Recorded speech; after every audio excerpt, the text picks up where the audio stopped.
രാധേശ്യാം. എല്ലാ സജ്ജനങ്ങളുടെയും പാദത്തിലെ മനസ്സുകൊണ്ട് നമസ്കരിക്കണം. ഇന്ന് എന്താണെന്നറിയില്ല, ഇവിടെ വന്ന് ഇരുന്നപ്പോൾ തൊട്ട് ആരുടെയൊക്കെയോ ഒരു സാന്നിധ്യം ഇല്ലാത്തത് കൊണ്ടോ എന്തോ ആദ്യമേ തന്നെ ആ ജപം തുടങ്ങിയപ്പോൾ തന്നെ നമുക്കൊരു സാറ്റിസ്ഫാക്ഷൻ കിട്ടുന്നുണ്ടായില്ല, അല്ലെ? ഒരു സംതൃപ്തിയോടുകൂടി ജപിക്കാൻ സാധിച്ചില്ല. ആരുടെയൊക്കെയോ മനസ്സിൽ എന്തൊക്കെയോ ദുഃഖങ്ങളോ വിഷമങ്ങളോ എന്തൊക്കെയോ ഒരു മനസ്സ് ഒന്നിങ്ങനെ ചഞ്ചലമായിക്കൊണ്ടാണ് ഇവിടെ ഇരിക്കുന്നത് എന്ന് എനിക്ക് തോന്നി. അതുകൊണ്ട് തന്നെ എന്നിട്ട് പോലും ഭഗവാന്റെ മുമ്പിൽ അവരെത്തിപ്പെട്ടു എന്നുണ്ടെങ്കിൽ അത് ഭഗവാന്റെ ഒരു കാരുണ്യാണ്. എന്ത് വിഷമമുണ്ടെങ്കിലും എന്നെ ആശ്രയിച്ചോളൂ, ഞാനിതാ നിങ്ങളുടെ കൂടെ ഉണ്ട് എന്ന് പറയണ പോലെയാണ്. അപ്പോൾ എല്ലാവരുടെയും മനസ്സിലുള്ള എല്ലാ വിഷമങ്ങളും തീരാൻ ഉറക്കെ നാമം ജപിച്ചോളൂ എന്നാണ് ഇന്ന് ഭഗവാൻ നമുക്ക് തന്ന സന്ദേശം.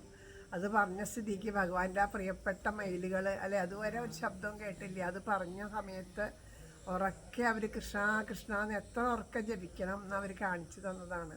അതിന് ശേഷവും ഒരു ശബ്ദം കേട്ടില്ല, അതിന് മുമ്പ് ഒരു ശബ്ദവും കേട്ടില്ല. അപ്പോൾ ഇതൊക്കെ ഭഗവാന്റെ തന്നെ, ഭഗവാൻ ഏത് ഭാവത്തിൽ ഏത് രൂപത്തിൽ എങ്ങനെ നമ്മുടെ അടുത്തേക്ക് വരും എന്നൊന്നും നമുക്ക് അറിയില്ല. ഓരോന്നും നമുക്ക് ആ നാമം ജപിച്ചുകൊണ്ടിരിക്കുമ്പോൾ ഓരോന്നും കാണുമ്പോൾ ഇവിടെ ശരിക്കും പറയുകയാണെങ്കിൽ ആ നാമജപം ഇങ്ങനെ കണ്ടുകൊണ്ടിരിക്കുമ്പോൾ അവിടെ ആ ഭഗവാന്റെ തിരുമുറ്റത്ത് മൈനകൾ ഇങ്ങനെ നടക്കണ ഒരു ഭാവം ശരിക്കും അതിങ്ങനെ കണ്ടപ്പോൾ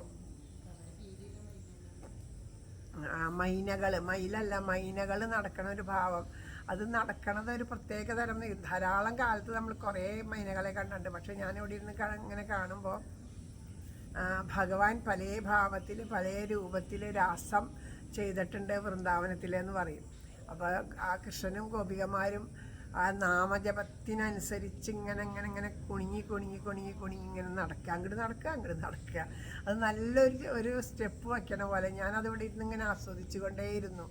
അത്രയും ഇതായിട്ട് ആ ഒരു നാമജപം ജീവജാലങ്ങൾ വരെ ആസ്വദിക്കണം എന്നുള്ളതിൻ്റെ ഒരു പ്രതീകമായിട്ട് തന്നെയാണ് ഇതൊക്കെ നമ്മളുടെ മുമ്പിൽ എത്തിയത്. പക്ഷേ ഇന്നത്തെ നമ്മുടെ നാമജപത്തിൽ ഇതുവരെ നമുക്കിങ്ങനെ പറയേണ്ടി വന്നിട്ടില്ല. എല്ലാവരുടെയും മനസ്സ് ഏകാഗ്രമായിട്ടാണ് എപ്പോഴും ജപിക്കാറ്. ജപത്തിൽ ഇരിക്കുമ്പോൾ ഞാൻ എപ്പോഴും ശ്രദ്ധിക്കും, നിങ്ങളുടെയൊക്കെ ആ ജപത്തിൽ അലിഞ്ഞിട്ടാണ് ഞാൻ ജപിക്കാറുള്ളത്. അപ്പം അതുപോലെ ഇന്ന് അങ്ങനെ ഉണ്ടായില്ല. അപ്പം ഭഗവാൻ തന്നെ നമ്മളോട് അത് പറഞ്ഞു തരണം. അത് ശരിക്കും അതൊരു നല്ല അനുഭവമായിട്ടാണ് എനിക്ക് ഫീൽ ചെയ്തത്. അതിനുശേഷം നമ്മൾ ജപിച്ചപ്പോൾ ശരിക്കും ആ അനുഭവം നിറഞ്ഞു നിൽക്കുന്ന അനുഭവം മനസ്സിലുണ്ടാവുകയും ചെയ്തു. ഒരുപാട് സന്തോഷമാണ്. അപ്പോൾ ഇതൊക്കെ നമുക്ക് കാണിച്ചു തരുന്ന ഭഗവാൻ നമ്മുടെ കൂടെ ഉണ്ട് എന്നുള്ളതാണ്. നമ്മൾ എല്ലാ തിരുവോണോട്ടിനും നാമജപം കഴിഞ്ഞാൽ ശ്രീകൃഷ്ണ കഥാമൃതമാണ് പാനം ചെയ്യാറ്. അപ്പോൾ ശ്രീകൃഷ്ണ കഥാമൃതം എങ്ങനെയാണെന്ന് വെച്ചാൽ ലൈവായിട്ട് വായിക്കണതിൻ്റെ തുടർച്ചയായിട്ടാണ് ഇവിടെ വായിക്കുക. അപ്പോൾ അത് കഴിഞ്ഞാൽ ഇപ്പോൾ ഇന്നത്തെ കഴിഞ്ഞാൽ ഇന്ന് ചെന്ന് അത് പോസ്റ്റ് ചെയ്യും. അപ്പോൾ അങ്ങനെയാകുമ്പോൾ തുടർച്ച പോകും. പക്ഷേ ഇപ്പോൾ എന്താണെന്ന് വെച്ചാൽ വൈശാഖ മാസമായിട്ട് എല്ലാ ദിവസവും ശ്രീകൃഷ്ണ കഥാമൃതം പാരായണം ഉണ്ട്.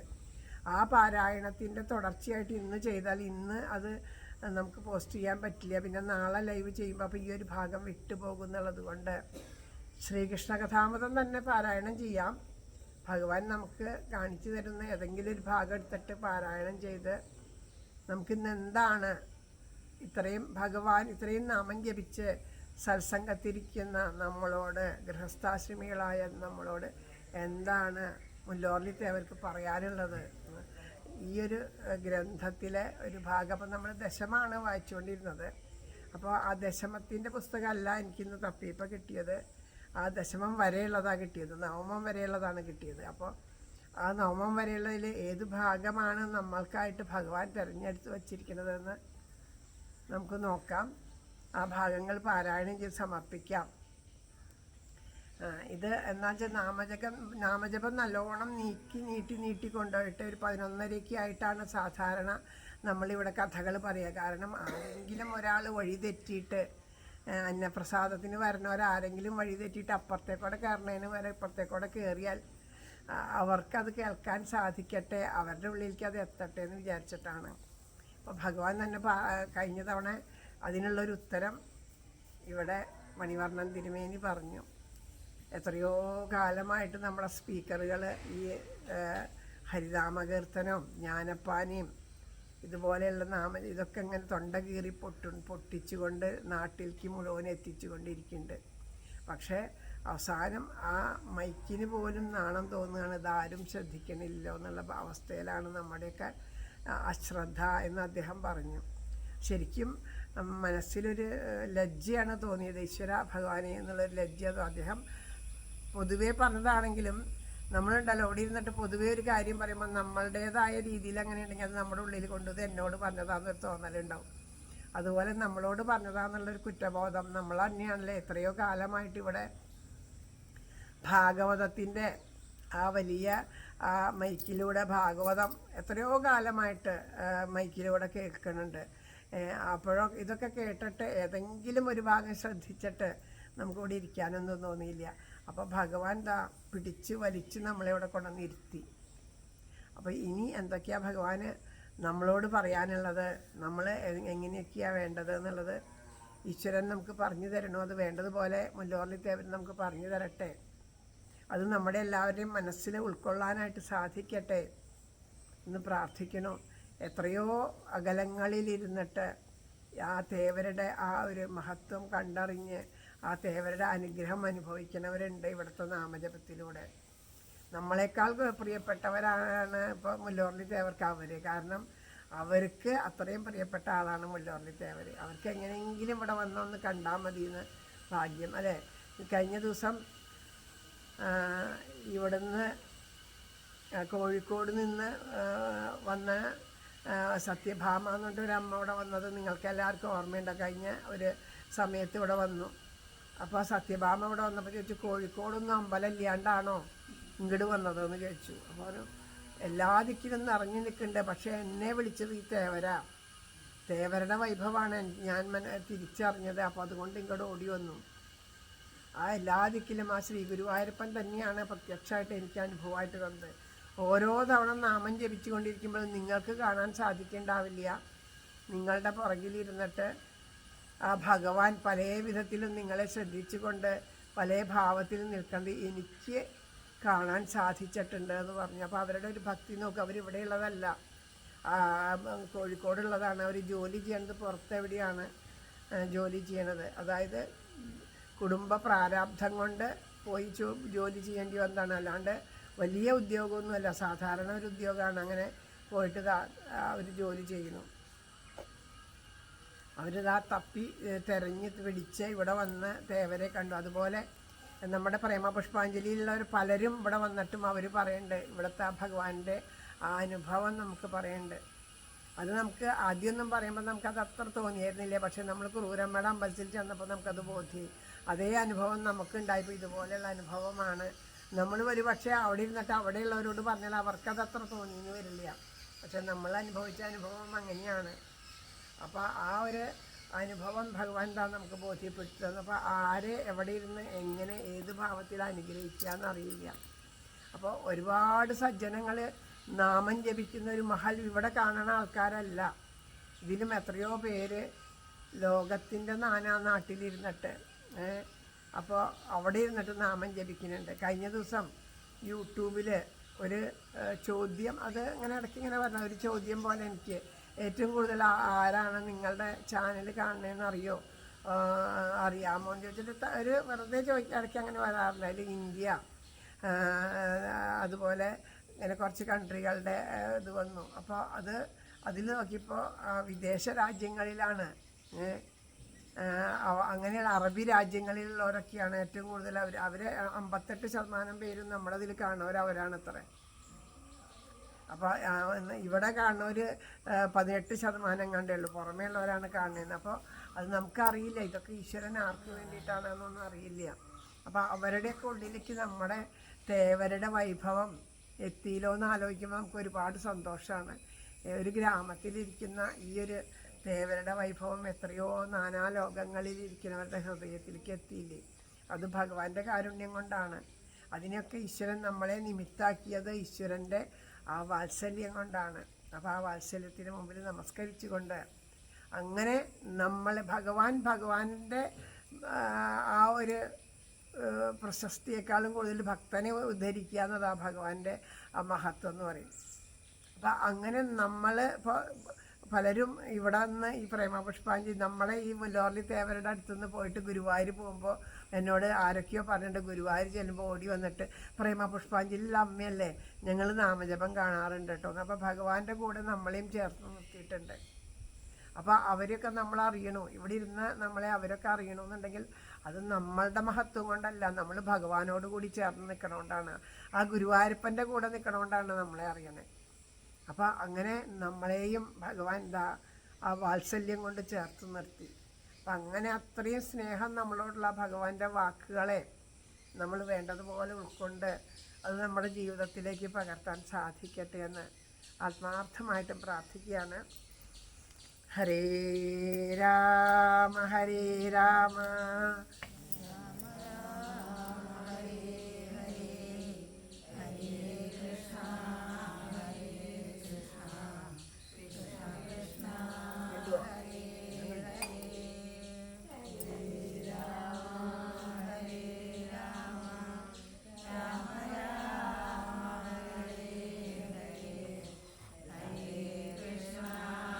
Hare Krishna, Krishna Krishna, Hare Hare, Hare Rama, Hare Rama, Rama Rama, Hare Hare, Hare Krishna, Hare Krishna, Krishna Krishna, Hare Hare, Hare Rama, Hare Rama, Rama Rama, Hare Hare, Hare Krishna, Hare Krishna, Krishna Krishna, Hare Hare, Hare Rama, Hare Rama, Rama Rama, Hare Hare, Hare Krishna, Hare Krishna, Krishna Krishna. നല്ല ഭാഗമാണ് കിട്ടിയേക്കണേ. സർവത്ര ഗോവിന്ദനാമ സങ്കീർത്തനം ധ്യാനിച്ചുകൊള്ളുക ഭഗവച്ചരണാരവിന്ദം വജ്രാങ്കുശ പ്രമുഖരേഖകളാൽ മനോജ്ഞം ചോപ്പാർന്നിടും കുളിർനഖേന്ദു നിലാവിൽ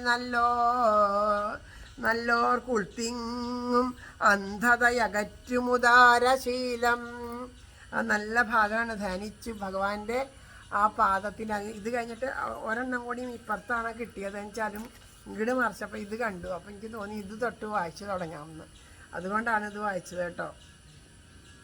ആ ഭഗവാന്റെ എല്ലാവിധ ദുഃഖത്തിനും ഇപ്പോൾ ഇവിടെ ആരുടെയൊക്കെയോ മനസ്സിൽ എന്തൊക്കെയോ വിഷമങ്ങളുണ്ട് എന്ന് തോന്നിയെന്ന് പറഞ്ഞല്ലോ. ആ വിഷമങ്ങൾ ആർക്കാണോ ഉള്ളത് അവർ ശ്രദ്ധിച്ചോളൂ.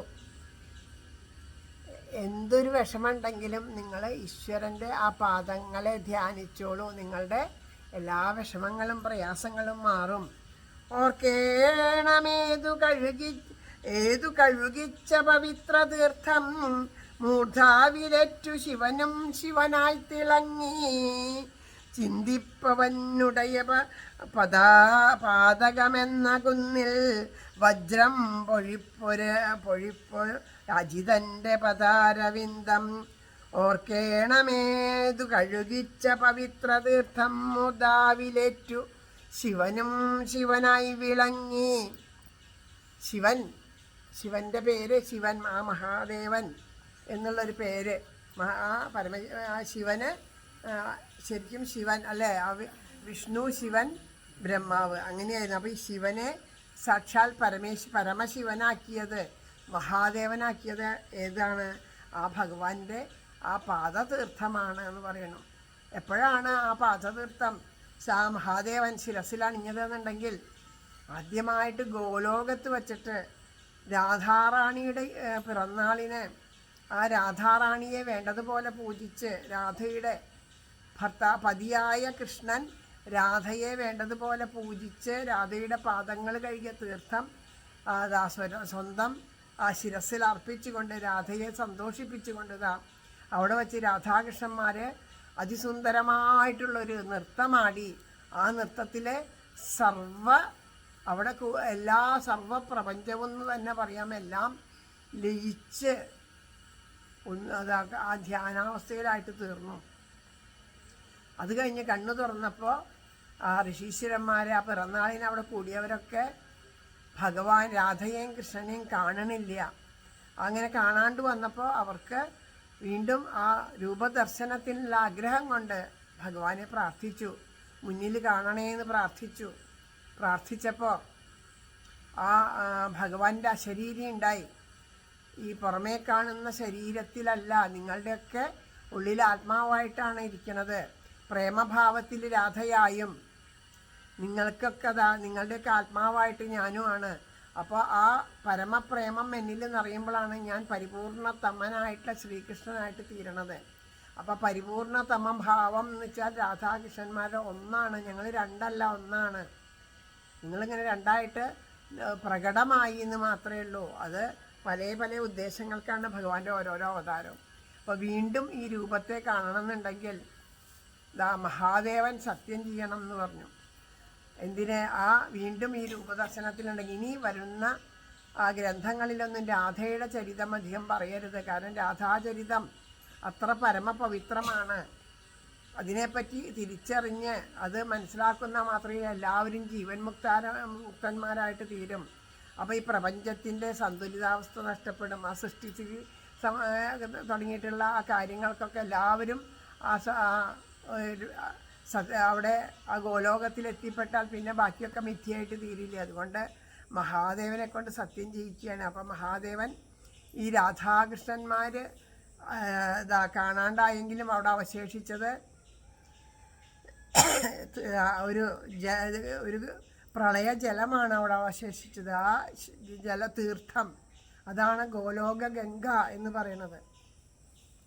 അപ്പം ആ ഗോലോക ഗംഗയെ ശിരസ്സിൽ അർപ്പിച്ചിട്ട് ആ മഹാദേവൻ സത്യം ചെയ്തു. അങ്ങനെ ആദ്യമായിട്ട് ആ ഗോലോക ഗംഗ ശിരസ്സിലടിച്ചപ്പോൾ അവിടെ വച്ചിട്ടാണ് പരമേശ്വരൻ, പരമശിവൻ, മഹാദേവൻ എന്നൊക്കെ ആ ശിവനെ വാഴ്ത്തിപ്പാടി ആ ഒരു നാമത്തിന് അർഹനായിട്ട് തീർന്ന ആ വെള്ളത്തിന് ഇങ്ങോട്ട് വയ്ക്കണേ. അപ്പോൾ ആ നാമം അങ്ങനെയാണ്. അപ്പോൾ അത് ആ മഹാദേവൻ ഇവിടെ ശിവനായിട്ട് മംഗളസ്വരൂപനായിട്ട് വിളങ്ങാൻ കാരണം എന്താണെന്ന് വെച്ചാൽ ഇതാണ് കാരണം, ആ സത്യം ചെയ്തതുകൊണ്ട്. ഇത് കൂടാതെ കണ്ടുണ്ട് പിന്നെയും ആ മഹാദേവനിലേക്ക് തന്നെയാണ് ഗംഗ എത്തിച്ചേർന്നത്. ആ ഗോലോക ഗംഗ വാമനമൂർത്തിയുടെ ആ ത്രിവിക്രമരൂപം സ്വീകരിച്ച സമയത്ത് ആ മുകളിലേക്ക് ഉയർത്തിയ പാദത്തിൻ്റെ നഖം കൊണ്ട് സത്യലോകത്തിലൊരു വിടവുണ്ടായി. ആ സത്യലോകത്തിൽ ഉണ്ടായ വിടവിൽ കൂടെ ആ ഗോലോക ഗംഗ സ്വർഗലോകത്തിലേക്ക് എത്തി. അങ്ങനെ സ്വർലോക ഗംഗയായിട്ട് തീർന്നു.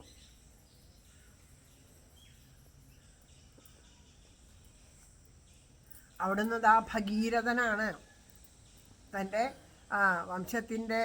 വംശത്തിലുള്ള എല്ലാവർക്കും മോക്ഷം ലഭിക്കാൻ വേണ്ടിയിട്ട് ഗംഗയെ ഒഴുക്കാനായിട്ട് അത്രയും എത്രയോ തപസ് ചെയ്തിട്ടാണ് ഗംഗ വന്നിട്ട് വരാം എന്നത് സമ്മതിച്ചത്. പക്ഷെ ഞാൻ ഭൂമിയിലേക്ക് കുത്തി ഒഴിക്കുമ്പോൾ എൻ്റെ ശക്തി താങ്ങാൻ പറ്റാണ്ട് ഭൂമി തന്നെ ഇല്ലാണ്ടായി പോകും എന്ന് പറയണ സമയത്ത് അതിന് ആരെങ്കിലും കണ്ടുപിടിക്കൂ എന്ന് പറഞ്ഞു. അപ്പോൾ എന്ത് ചെയ്തു? അപ്പോൾ വേഗം മഹാദേവനെ തപസ് ചെയ്തു. മഹാദേവനൊക്കെ ഉള്ള ശക്തി വേറെ ആർക്ക്? ആ മഹാദേവനെ തപസ് ചെയ്തു. മഹാദേവൻ പറഞ്ഞു ഞാൻ കാത്തുരക്ഷിക്കാം എന്ന് പറഞ്ഞു. അങ്ങനെ ആ ഗോലോകത്തു നിന്ന് വന്ന സ്വർലോക ഗംഗ സ്വർലോകത്തു നിന്ന് ഭൂമിയിലേക്ക് വന്നപ്പോൾ ആ മഹാദേവൻ്റെ ജടാമകുടത്തിൻ്റെ ഉള്ളിൽ പോയപ്പോൾ അതിലൊന്നും ഇല്ലാണ്ടായിത്ര. ഭഗവാന്റെ ശിരസിൽ കാണുന്നത് ആ ഗംഗ അങ്ങനെയാണ്. ആ ജടാമകുടത്തിൻ്റെ ഉള്ളിൽ പോയപ്പോൾ അത് കാണാൻ പറ്റാണ്ട്, ഇത്ര വലിയ ഗംഗയെ അങ്ങനെ ആ കാണാൻ പറ്റാണ്ടായ ആ ഗംഗ വീണ്ടും മഹാദേവനെ തപസ് ചെയ്തു. അപ്പം മഹാദേവൻ്റെ കാരുണ്യം കൊണ്ട് ഒരു ജടയുടെ ഒരു മുടി നീക്കിയപ്പോൾ അതിൽ നിന്ന് വന്ന ഗംഗ അവിടെ നിന്നിങ്ങനെ പോയി ആ ജാന്വി മഹർഷി, ആ മഹർഷിയുടെ പേരെന്താ? ജാഹ്നവി ജാനവി എന്ന് പേര് കിട്ടിയത്. ആ മഹർഷിയുടെ പേര് കൃത്യമായി ആ മഹർഷിയുടെ പേര് കൃത്യമായിട്ട് എനിക്ക് പറയാൻ കിട്ടാത്തത് കൊണ്ടാണ്. ഞാൻ പറഞ്ഞില്ല, പേരുകളൊക്കെ എൻ്റെ തലയിൽ നിന്നൊന്നും നിൽക്കില്ല. ആ ഒരു മഹത്വം മാത്രം ഉള്ളിൽ നിറഞ്ഞു നിൽക്കണേ. പേരുകൾ ആരുടെ ചോദിച്ചാലും എനിക്ക് പെട്ടെന്ന് തന്നെ പേരെന്താന്ന് ചോദിച്ചാൽ എനിക്ക് ഈ പുസ്തകത്തിൽ ആരുടെയും പേര് കിട്ടില്ല, അങ്ങനെ മനസ്സിൽ ഓർമ്മ നിൽക്കില്ല. ആ മഹർഷി എന്ത് ചെയ്തു, അതിനെ തൻ്റെ കമണ്ഡലുവിൽ എടുത്തിട്ട് അങ്ങോട്ട് കുടിച്ചു ആ ഗംഗയെ. പിന്നെ അദ്ദേഹത്തിന് മുമ്പിൽ തപസ് ചെയ്തു. അപ്പോൾ അദ്ദേഹത്തിൻ്റെ ചെവിയിലൂടെ പുറത്തേക്ക് വിട്ടു. അങ്ങനെയാണ് ജാഹ്നവി എന്നുള്ള പേര് ആ ഗംഗയ്ക്ക് ഉണ്ടായത്. അങ്ങനെയാണ് ഗംഗ നമ്മുടെ ഈ ഭൂമിയിലേക്ക് വന്നത് എന്നുള്ള കഥകളുണ്ട്. അപ്പോൾ അതിന് കാരണമായിട്ടുള്ള മഹാദേവന് പവിത്രമായത് ആരുടെ പാദതീർത്ഥാണ് അതിശയം. ആരുടെ പാദതീർത്ഥാണ് ഈ ഭഗവാന്റെ ശ്രീകൃഷ്ണ ഭഗവാന്റെ ആ ശ്രീകൃഷ്ണ പരമാത്മാവിൻ്റെ ആ പാദതീർത്ഥം ശിരസിലേറ്റപ്പോഴാണ് മഹാദേവൻ പോലും ശിവൻ പോലും മഹാദേവനായിട്ട് തീർന്നത്. ചിന്തിപ്പവനുടയ പാതകമെന്ന കുന്നിൽ വജ്രം പൊഴിപ്പൊരജിതൻ്റെ പദാരവിന്ദം. ഭഗവാനെ പറ്റി ചിന്തിക്കുമ്പോൾ നമ്മളിതാ അനേകമായിട്ടുള്ള ദോഷങ്ങളൊക്കെ ചെയ്തിട്ട് അതിൻ്റെ ആ കുന്നിൽ ആ കാരുണ്യത്തിൻ്റെ വജ്രം പൊഴിപ്പിക്കുന്ന ആ ഭഗവാന്റെ പാദങ്ങളെ ആശ്രയിക്കുകയാണ് ഒരു മനുഷ്യജന്മം കൊണ്ട് വേണ്ടത്. ബ്രഹ്മാതിദേവകൾ തൊഴും മലർമങ്ക തൃക്കൈത്താർ കൊണ്ട് തന്മടിയിൽ വച്ചു തെളിഞ്ഞു മന്ദം ലാളിപ്പതാം അഖിലലോക നമസ്കൃതന്റെ ജംഗാദ്വയം ദുരിതമോചനമോർത്തിടേണം.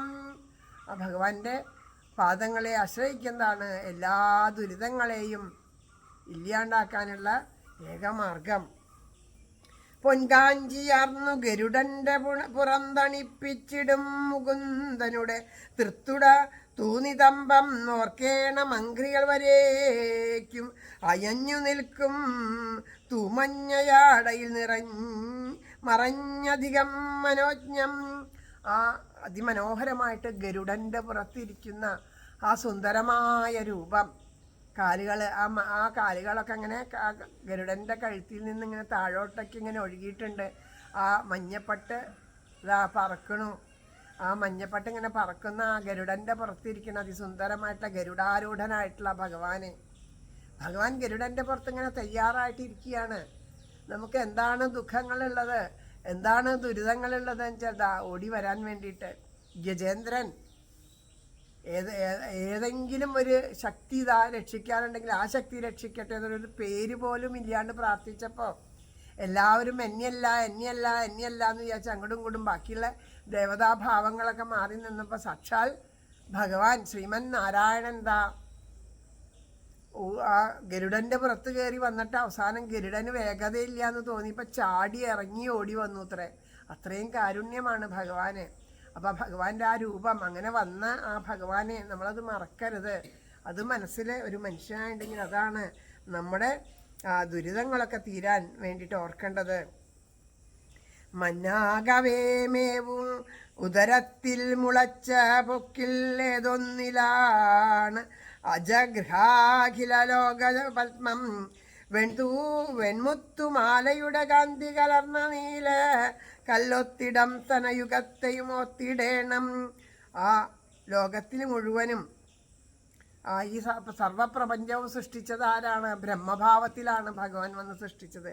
ആ ബ്രഹ്മാവ് എവിടെയാണ്? ഭഗവാന്റെ ആ പൊക്കിൽക്കൊടിയിൽ നിന്നിങ്ങനെ ഉയർന്നിട്ട് ആ പൊക്കിൽക്കൊടിയിൽ നിന്ന് വന്നിട്ടുള്ള ബ്രഹ്മാവ് ഇങ്ങനെ വന്നിട്ട് ഇങ്ങനെ നിൽക്കണതെന്നാണ് ഈ ഹൃദയത്തിലെ ഭഗവാന്റെ ആ നീലക്കല്ലൊത്തിട്ടുള്ള സ്തനയുഗം, അതിൻ്റെ നടുവിലാണ് ഈ താമര ഇങ്ങനെ വന്നിട്ട് ഇങ്ങനെ പൊന്തി നിൽക്കണതേ. അപ്പോൾ അങ്ങനെയുള്ള ആ ഭഗവാന്റെ തിരുമാറിടം ആലോചിക്കുക, നമ്മുടെ ദുഃഖങ്ങൾ ഒഴിക്കാൻ വേണ്ടി. അതായത് ഈശ്വരൻ്റെ ഓരോരോ ഭാവങ്ങളെയും മനസ്സിൽ ധ്യാനിക്കാനുള്ള കാര്യങ്ങളാണ് ഇവിടെ പറഞ്ഞു തരുന്നത്. ലക്ഷ്മി നിവാസമകവും പുറവും കുളിർപ്പിച്ചിടും പുരാൻ്റെ വിരിമാർത്തടവും മനോജ്ഞം തൻ കാന്തി കൊണ്ടവരിതം കമനീയ കൗസ്തുഭാഖ്യം മണിക്കും അഴകേറ്റിയ തൃക്കഴുത്തും.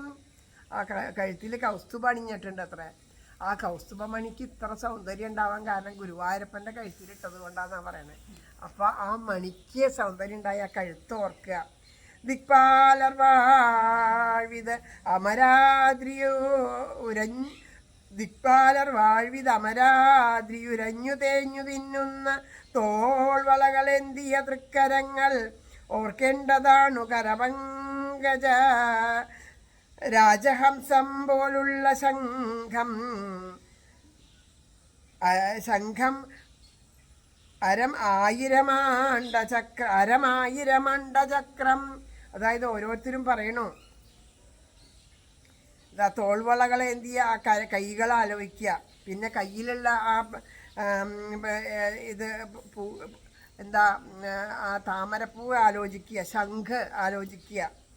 പിന്നെ 1000 അരങ്ങളുള്ള ആ ചക്രം ആലോചിക്കുക. ശംഖചക്ര ഗദാപത്മങ്ങളോട് കൂടിയിട്ട് അത്യത്ഭുതമായിട്ട് വിലസുന്ന ആ ശ്രീ ഗുരുവായൂരപ്പനെ ആലോചിക്കുക. നമ്മുടെ തേവരുടെ ഭാവവും ഇവിടെ മുല്ലോറിലെ തേവരുടെ ഭാവവും അത് തന്നെയാണ്. ആലോചിക്കുക. കൗമോദകീകതയും ഓർക്കുക. ശത്രുരക്തം ആകെ പുരണ്ട തണിവണ്ടുകൾ മൂളി മൂളി വാഴ്ത്തുന്നതായ വനമാലയും ആത്മതത്വം കാട്ടിത്തരുന്ന മണികൗസ്തുഭവും കഴുത്തിൽ പറയുന്നു. ആ എല്ലാം ആലോചിച്ചിട്ട് ആ രക്തത്തിനെ പൂണ്ട ആ കൗമോദകി എന്നാണ് പറയണത്. അതായത് ശത്രുക്കളെച്ചാൽ നമ്മുടെ ശത്രുക്കളെച്ചാൽ ആ ഏതെന്നാണോ ഈ ധർമ്മത്തിന് ചുതി വരുത്തുന്നത് അതിനൊക്കെ ഇല്ലാണ്ടാക്കുന്ന ഭഗവാനാണ്. അങ്ങനെയുള്ള ആ കൗമോദകി ആലോചിക്കുക. പിന്നെ ഋഷീശ്വരന്മാരായ വണ്ടുകൾ ഇങ്ങനെ മൂളിക്കൊണ്ട് വാഴ്ത്തുക. ആ വനമാലയിലെ തേൻ കുടിക്കാനാണ് വരണത് വണ്ടുകൾ. ഭഗവാൻ വലിയൊരു വനമാല അണിഞ്ഞുണ്ട്. ആ വനമാലയിൽ അതിൽ തേൻ കുടിക്കാനെന്ന പോലെ ധാരാളം വണ്ടുകൾ ഇങ്ങനെ മൂളി പറക്കുന്നുണ്ട്. ആ വനമാല അണിഞ്ഞ ആ കഴുത്ത് ആ വണ്ടുകളൊക്കെ ആരാണ്? ഋഷീശ്വരന്മാരാണ്. അവരിതാ ഭഗവാന്റെ നാമങ്ങൾ ചുറ്റും ഇങ്ങനെ നിന്ന് ജപിച്ചുകൊണ്ട് പ്രദക്ഷിണം വയ്ക്കുകയാണ്. പക്ഷെ നമുക്ക് നമുക്ക് എന്തേ തോന്നുള്ളൂ, ആ പൂക്കളിലെ തെന്നുകരനായിട്ടാണ് ആ വണ്ടുകൾ വരുന്നതെന്ന്. അപ്പം ഭഗവാന്റെ ചുറ്റും കഴുത്തിലെ കൗസ്തുഭം ആ വനമാല ചാർത്തിയിട്ടുണ്ട്, തോൾവളകൾ അണിഞ്ഞിട്ടുണ്ട്, 4 കയ്യിൽ ശംഖചക്ര ഗദാപത്മങ്ങൾ ധരിച്ചിട്ടുണ്ട്. അങ്ങനെയുള്ള ആ ഭഗവാൻ മഞ്ഞപ്പട്ട് ഉടുത്തിട്ടുണ്ട്. ഇരിക്കുന്നത് എവിടെയാണ്? ഭഗവാൻ ഇരിക്കുന്നത് ഗരുഡൻ്റെ കഴുത്തിലാണ്. കാല് താഴേക്ക് തൂങ്ങിക്കിടക്കുന്നുണ്ട്. ആ മഞ്ഞപ്പട്ടുടയാടങ്ങനെ പറക്കണുണ്ട്. അങ്ങനെയുള്ള അതിസുന്ദരമായ രൂപത്തിനെ മനസ്സിൽ ധ്യാനിക്കാൻ പറയണു. ഭക്താനുകമ്പയുടൽ പൂണ്ടതുപോലെ മിന്നും നാഥന്റെ മഞ്ജുമൃതല സ്മിത സുന്ദരാസ്യം നാസാപുടം മകരകുണ്ടലകാന്തി തട്ടി മിന്നിത്തിളങ്ങിയ കവിൽ തടവും മനോജ്ഞം ലക്ഷ്മീ നിവാസമഴകാൽ വരിവണ്ട് മോളിൽ ചുറ്റുന്നു 2 കരിമീനുകളുള്ളിൽ നിൽപ്പൂ ആ മട്ടില നിരുപമം കുനുകുന്തള ശ്രീ എന്തും മുകുന്ദനുടെ മുഖാരവിന്ദം. ഭഗവാനോട് പറയാം, ഭഗവാന്റെ ആ ഭക്തനോടുള്ള ആ അനുകമ്പ, ഭക്തൻ്റെ അനുകമ്പയോട് കൂടിയിട്ടുള്ള ആ ഉടൽ പൂണ്ടിട്ടുള്ള ഭഗവാൻ നിൽക്കുന്നത്. അതായത് ആ ഭഗവാൻ എന്തിനാണ് ഇങ്ങനെ സുന്ദരമായൊരു രൂപം പൂണ്ടതെന്ന് വെച്ചാൽ നമ്മളെ പോലെയുള്ള ഭക്തന്മാരെ അനുഗ്രഹിക്കാനാണ്. നമുക്കൊക്കെ ഈ ബ്രഹ്മം എന്ന് പറഞ്ഞാൽ എന്ത് മനസ്സിലാവാനാണ്? എല്ലാ പ്രപഞ്ചത്തിലും നിറഞ്ഞു നിൽക്കുന്നുണ്ട്, മരത്തിലുണ്ട്, നമ്മുടെ ഉള്ളിൽ ആത്മാവായിട്ട് ഇരിക്കുന്നുണ്ട് എന്നൊക്കെ എത്ര കേട്ടാലും അതൊന്നും നമുക്ക് പറ്റില്ല. പക്ഷേ ഇതൊന്നും ഇല്ലാണ്ട് ആ ഗുരുവായൂരപ്പൻ്റെ ഒരു വിഗ്രഹം രൂപം കൂടി നമുക്ക് അറിയില്ല. ഇങ്ങനെയാണ് രൂപം എന്ന് പറഞ്ഞാൽ ആരോ ഉണ്ടാക്കിയ ഒരു വിഗ്രഹം, അതുകൊണ്ടൊന്ന് മുന്നിൽ വെച്ചാൽ മതി. അതിനെ നല്ലോണം ഒന്ന് അലങ്കരിച്ച് മുന്നിൽ വെച്ചാൽ നമുക്ക് അത് മനസ്സിന് വല്ലാത്തൊരു സമാധാനമാണ്. നിറയെ പുഷ്പങ്ങളെ കൊണ്ടൊക്കെ അലങ്കരിച്ച് അത് വയ്ക്കുമ്പോൾ അത് കാണുമ്പോൾ തന്നെ എന്തൊരു മനസ്സിന് ശാന്തിയും സമാധാനമാണ്. എല്ലാ ദുഃഖങ്ങളും മറക്കണം. അങ്ങനെ നമ്മളോടുള്ള അനുകമ്പ കൊണ്ട് സാന്ദ്രാനന്ദ ചൊല്ലു. ചിലപ്പോൾ കിട്ടില്ല, മനസ്സ് നിറഞ്ഞു നിൽക്കുമ്പോൾ ഉറക്ക ചൊല്ലു. സാന്ദ്രാനന്ദാവബോധാത്മകമനുപമിതം കാലദേശാവദിവ്യം നിർമുക്തം നിത്യമുക്തം നിഗമശതസഹസ്രേണ നിർഭാസ്യമാനം അസ്പഷ്ടം ദൃഷ്ടമാത്രേ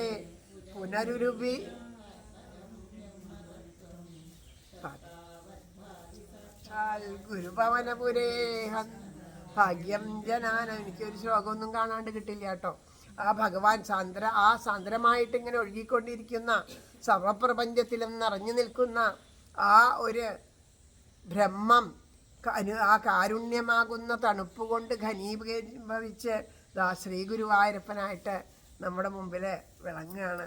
ചില സമയത്ത് എപ്പോഴും കിട്ടുന്നതായാലും നമുക്ക് മറന്നു പോകും. കാരണം ഇതിങ്ങനെ പറയുമ്പോൾ നമ്മുടെ മനസ്സ് നിറഞ്ഞു നിൽക്കുമ്പോൾ നമുക്ക് അതൊന്നും പറയാൻ കിട്ടിയെന്ന് വരില്ല. പുസ്തകത്തിലുള്ള അക്ഷരങ്ങളായാലും പോലും നോക്കിയാൽ വേണ്ടതുപോലെ അത് മനസ്സിൽ പതിഞ്ഞു എന്ന് വരില്ല.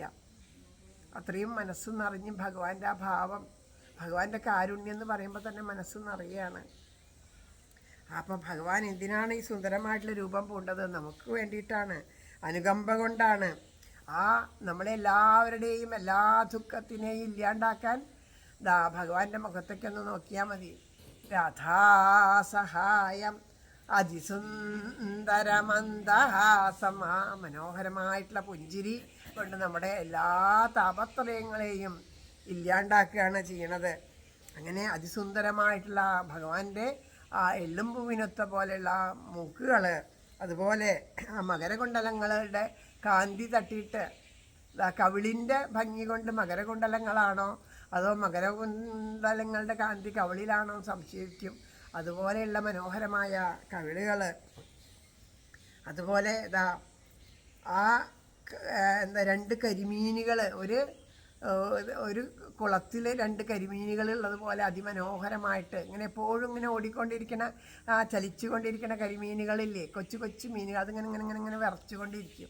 അതുപോലെ അത്രയും ഭഗവാന്റെ കണ്ണുകൾ. കാരണം എപ്പോഴും ചപലമായിക്കൊണ്ടിരിക്കും. ഭഗവാൻ ഇങ്ങനെ ഭക്തന് എന്തെങ്കിലും ബുദ്ധിമുട്ടുണ്ടോ ഭക്തനെ പറ്റിയിട്ടാണ്. അതുകൊണ്ടാണ് ആ ഭഗവാന്റെ കണ്ണിങ്ങനെ ഭക്തനിലേക്ക് ആ കാരുണ്യം കൊണ്ടാണ് അതിങ്ങനെ വിറവ് കൊണ്ടുകൊണ്ടിരിക്കുന്നത്. അങ്ങനെയുള്ള ആ അതിസുന്ദരമായിട്ടുള്ള ഭഗവാന്റെ അതിമനോഹരമായ മുഖാരവിന്ദം ഓർത്താൽ ആരുടെ ദുഃഖമാണ് ഇല്ലാണ്ടായിട്ട് പോണത്, ഇല്ലാതാവാത്തത്? ആരുടെ ദുഃഖമാണ് ശമിക്കാത്തത് എന്ന് ചോദിക്കുന്നു.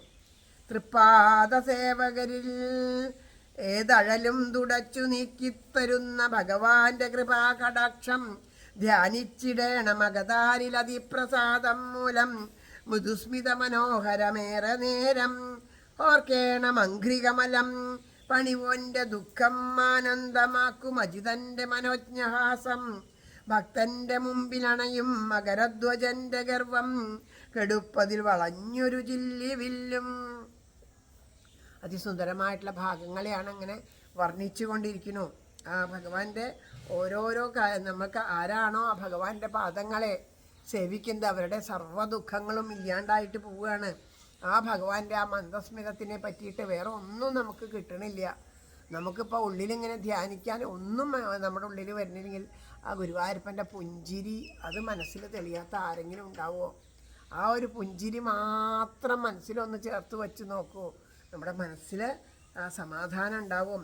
നമ്മുടെ അങ്ങനെയുള്ള ആ ഭഗവാന്റെ ആ ഗർവം, നമ്മുടെ ഉള്ളിലുള്ള ഓരോ ഗർവം നമ്മുടെ ഉള്ളിൽ പലവിധത്തിലുള്ള അഹങ്കാരങ്ങളെ കൊണ്ട് നമുക്ക് എന്തെങ്കിലും ദോഷം ഉണ്ടാകുമ്പോൾ ഭഗവാന്റെ ആ പുരികക്കൊടികൾ, ആ വില്ല് പോലെ വളഞ്ഞ ആ പുരികക്കൊടികളെ കൊണ്ട് അതൊന്നിങ്ങനെ ചലിപ്പിച്ചാൽ മതി ഇത്രേ, നമ്മുടെ അഹങ്കാരമൊന്നും ഇല്ലാണ്ടാവാൻ. അപ്പോൾ അഹങ്കരിക്കാണ്ടിരിക്കുക. നമുക്ക് അറിയണില്ല നമുക്ക് അഹങ്കാരം വരണ്ടെന്നേ. പക്ഷേ അഹങ്കാരം നമ്മളെ നശിപ്പിക്കുമ്പോൾ ആ നമ്മളെ നശിപ്പിക്കുന്നതാകുമ്പോൾ ഭഗവാൻ ആ അഹങ്കാരത്തെ നമ്മുടെ ഉള്ളിലുള്ള നമ്മുടെ ശത്രുക്കളെയൊക്കെ നശിപ്പിക്കുക. ഓരോരുത്തരുടെ ഉള്ളിൽ ശത്രുക്കളായിട്ടിരിക്കുന്ന ഷഡ്വികാരങ്ങളെയൊക്കെ നശിപ്പിക്കുന്ന ഭഗവാന്റെ അതിമനോഹരമായ പുരികക്കൊടികൾ. കുന്തങ്ങൾ തോറ്റു കുളിർവല്ലുകൾ കാണുമാറ് പൊട്ടിച്ചിരിച്ചുവിടെ ഓർക്കണം ഉൾത്തടത്തിൽ. ധ്യാനത്തിൽ ഈ വിധമൊരാൾ മുഴുകീടിൽ മറ്റു യാതൊന്നും ഓർത്തിയിടുകയില്ലതി ധന്യനായോൻ. പിന്നെ ഇടയ്ക്കിടയ്ക്ക് എന്താ ചെയ്യുക, നല്ല മനോഹരമായ ഭഗവാന്റെ പല്ലുകൾ കാണണമെങ്കിൽ ഭഗവാൻ ഓരോരോ തമാശകൾ പറഞ്ഞ് ഇങ്ങനെ പൊട്ടിച്ചിരിക്കുക. ഈ കൂട്ടുകാരോടൊക്കെ കൂടിയിട്ട് അവിടെ ആ വൃന്ദാവനത്തിലിരുന്ന് എല്ലാവരുടെയും നടുക്ക് ഇരുന്ന് കൊണ്ട് അവിടെ ആ ഭഗവാന്റെ വനഭോജനം, അതിനിടയ്ക്ക് കൂട്ടുകാരോട് ഓരോ കളിതമാശയൊക്കെ പറഞ്ഞ് ഉറക്കെ പൊട്ടിച്ചിരിക്കുന്ന കടകടകടേന്നുള്ള ആ ചിരി, അത് നമ്മളിങ്ങനെ മനസ്സിൽ കണ്ടാൽ, ഇതൊക്കെ ധ്യാനിച്ചിരിക്കുന്ന ഒരാൾക്ക് വേറെ ഒന്നിലേക്കും മനസ്സ് പോവില്ല. അങ്ങനെ ധ്യാനിച്ച് ധ്യാനിച്ച് ധ്യാനിച്ച് ധന്യനായാൽ പിന്നെ ഈശ്വരനെ വിട്ട് നമ്മൾ എവിടെയും പോവില്ല. ഇതൊന്നും നമ്മുടെ ഉള്ളിലേക്ക് ഇറങ്ങി ചെല്ലാത്തത് നമ്മുടെ ഉള്ളിൽ അത്രയും മനോമാലിന്യങ്ങളൊക്കെ ഉള്ളത് കൊണ്ടാണ്.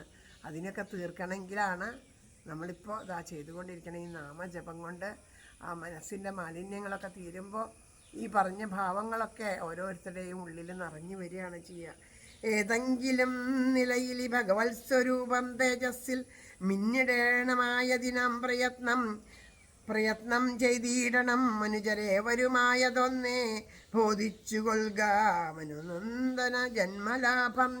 ഒരു മനുഷ്യനായിട്ട് ജനിച്ചാൽ ആ മനുഷ്യജന്മം സഫലമാവണമെങ്കിൽ ഈശ്വരൻ്റെ ഈ രൂപം നമ്മുടെ ഹൃദയത്തിൽ നമ്മൾ സ്മരിക്കുന്ന മാത്രയിൽ തെളിഞ്ഞു കാണണം. കാരണം ഉള്ളിലുള്ളത് ഈ രൂപമാണ്. ആ മനോമാലിന്യങ്ങളൊക്കെ നീങ്ങിയാൽ അത് പ്രകാശിക്കണം.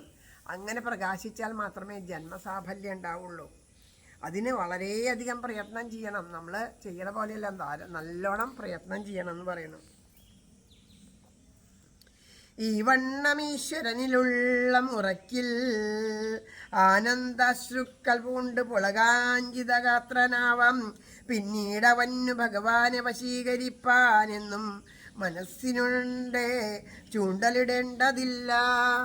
നമ്മൾ ആ ഭഗവാനെ ആലോചിച്ച് ആ ഭഗവത് കഥകൾ കേട്ട് എപ്പോഴാണോ ഭഗവത് കഥകൾ കേൾക്കണത്, നാമം ജപിക്കാനിരിക്കണ ഈ ഹരേരാമ നാമജപം പോലും ആനന്ദം കൊണ്ട് കണ്ണുനീര് വാഴ്ത്തി ഉറക്കെ ജപിക്കാൻ നമുക്ക് എന്ന് സാധിക്കണു. മത്തനെ പോലെ നൃത്തം കുതിക്കണം എന്നതാ പ്രധാന മുത്തശ്ശൻ പറയണില്ലേ, അതുപോലെ നമുക്ക് എപ്പോഴാണോ സാധിക്കണത് ആ സമയം വരെ നമ്മൾ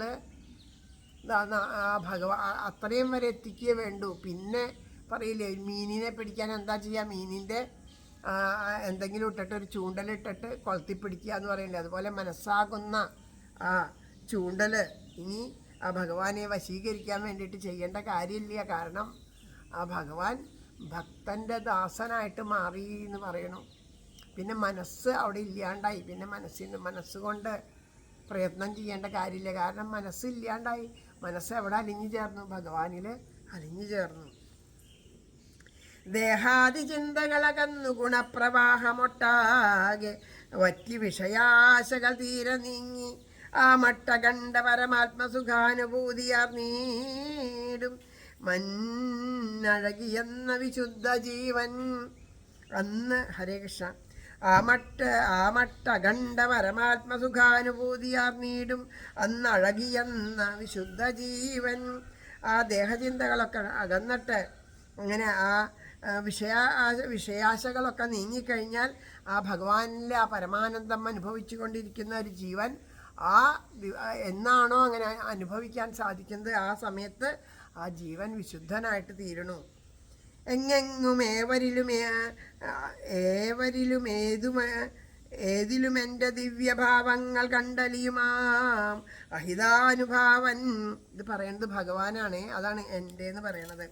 ഇത് ഈശ്വരൻ്റെ വാക്കുകളാണ് ഇപ്പോൾ നമ്മൾ കേൾക്കണത്. ഭഗവാൻ തന്നെ പറയണ വാക്കുകളാണ് നമ്മൾ കേൾക്കണത്. അതായത് എങ്ങെങ്ങും ഏതിലും എൻ്റെ ദിവ്യഭാവങ്ങൾ കണ്ടലിയുമാ മഹിതാനുഭാവൻ. എന്തെന്തു ചെയ്യിലും അതൊക്കെയും എന്നിൽ വന്നു മുട്ടിത്തെളിഞ്ഞതി മഹത്വമിയെന്നു മിന്നും പറയുന്നു. പിന്നെ ആരെ കണ്ടാലും എന്ത് കണ്ടാലും ഏതൊരു കാര്യം കണ്ടാലും അതിലൊക്കെ ഈശ്വരനെ കാണാൻ സാധിക്കുക, ഈശ്വരൻ്റെ ഓരോ ലീലകൾ കാണാൻ സാധിക്കുക. അതായത് ഇപ്പം നമ്മൾ അതിൻ്റെ ഒരു വക്കത്തെത്തി നിൽക്കണോണ്ടാണ് നമുക്കിത്. അപ്പോൾ ആ ശബ്ദം കേട്ടപ്പോൾ ഈശ്വരൻ പറഞ്ഞതാന്ന് തോന്നി. ഒരു കാഴ്ചകൾ കാണുമ്പോൾ, ഒരു ഇലകൾ അനങ്ങുമ്പോൾ, ഒരു കാറ്റടിക്കുമ്പോഴൊക്കെ അതിലൊരു ഈശ്വരഭാവം നമുക്ക് കുറച്ചെങ്കിലും നമ്മുടെ ഉള്ളിലേക്ക് എത്തുന്നുണ്ടെങ്കിൽ നമ്മൾ പോകുന്ന വഴി തെറ്റല്ല എന്ന് ഭഗവാൻ കാണിച്ചു തരിക.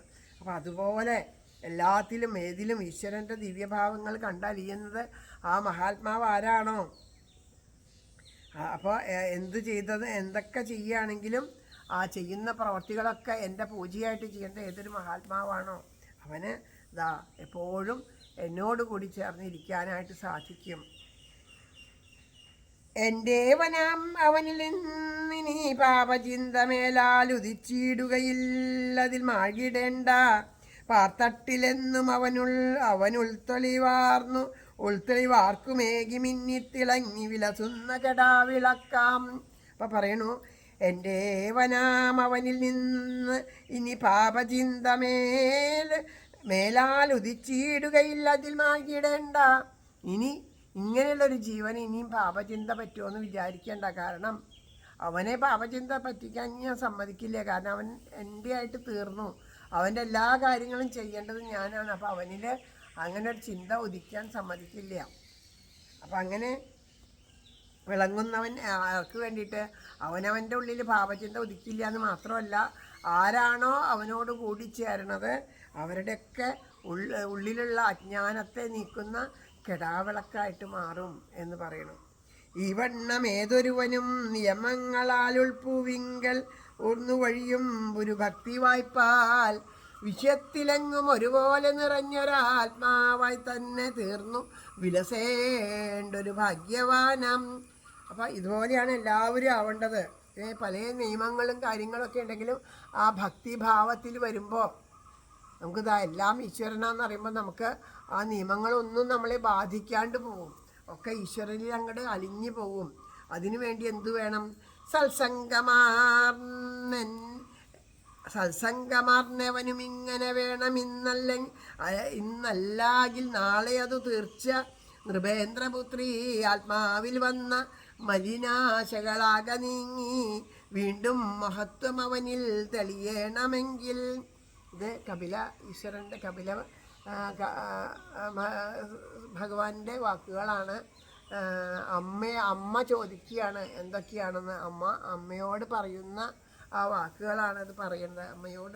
അമ്മ ചോദിക്കണു, എങ്ങനെയാണ് ഇത്ര കാലം ആ ഭഗവാനെ ഭജിക്കാണ്ട് വെറുതെ ജീവിതം കളഞ്ഞു എന്ന് പറയുന്നു. അപ്പോൾ അദ്ദേഹം പറഞ്ഞു കൊടുക്കുന്ന ആ കപിലോപദേശത്തിൽ നിന്നുള്ള ഭാഗങ്ങളാണിത്.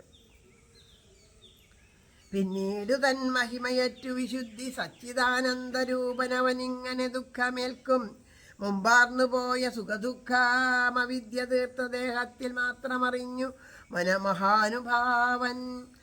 പിന്നെ നമുക്ക് സുഖങ്ങളും ദുഃഖങ്ങളും ഒക്കെ പലതും നമ്മൾ അനുഭവിച്ചിട്ടുണ്ടെങ്കിലും ഈ ഒരു അവസ്ഥയ്ക്ക് ശേഷം ഈ സുഖദുഃഖങ്ങൾ വന്നാലും ഇതൊക്കെ സമഭാവനയോട് കണ്ടിട്ട് ഇതൊക്കെ ശരീരത്തിനെ മാത്രം ബാധിക്കണതാണ്. ഉള്ളിലുള്ള ആത്മാവിനെ ബാധിക്കണില്ല, ഈ ജീവനെ ബാധിക്കണില്ല. ഈ ജീവൻ്റെ കർമ്മപ്രാരാബ്ധങ്ങൾ തീർക്കാൻ വേണ്ടിയിട്ടാണ് ഇതുപോലെ ഒക്കെ അനുഭവങ്ങൾ വരണത് എന്നുള്ള സത്യം മനസ്സിലാക്കിയിട്ട് ജീവിക്കാൻ തുടങ്ങും. വന്നുള്ളതായൊരുടലിങ്ങനെ നിന്നിടട്ടെ പോകട്ടെ രണ്ടും ഒരുപോലെ നിനപ്പു സിദ്ധൻ. ഇത് വരിക പോവുക നിൽക്കുക മരിക്കുക എന്തെങ്കിലും ആയിക്കോട്ടെ എന്നുള്ളൊരു ദേഹത്തിനെ ശ്രദ്ധിക്കണേ ഇല്ല എന്നുള്ള ഒരു ഭാവത്തിലെത്തിച്ചേരും. ആനന്ദമഗ്നഹൃദയൻ മധുരാമതാന്തനായോ ആയോനടുത്തറിവീല അതഴിഞ്ഞുപോയാൽ.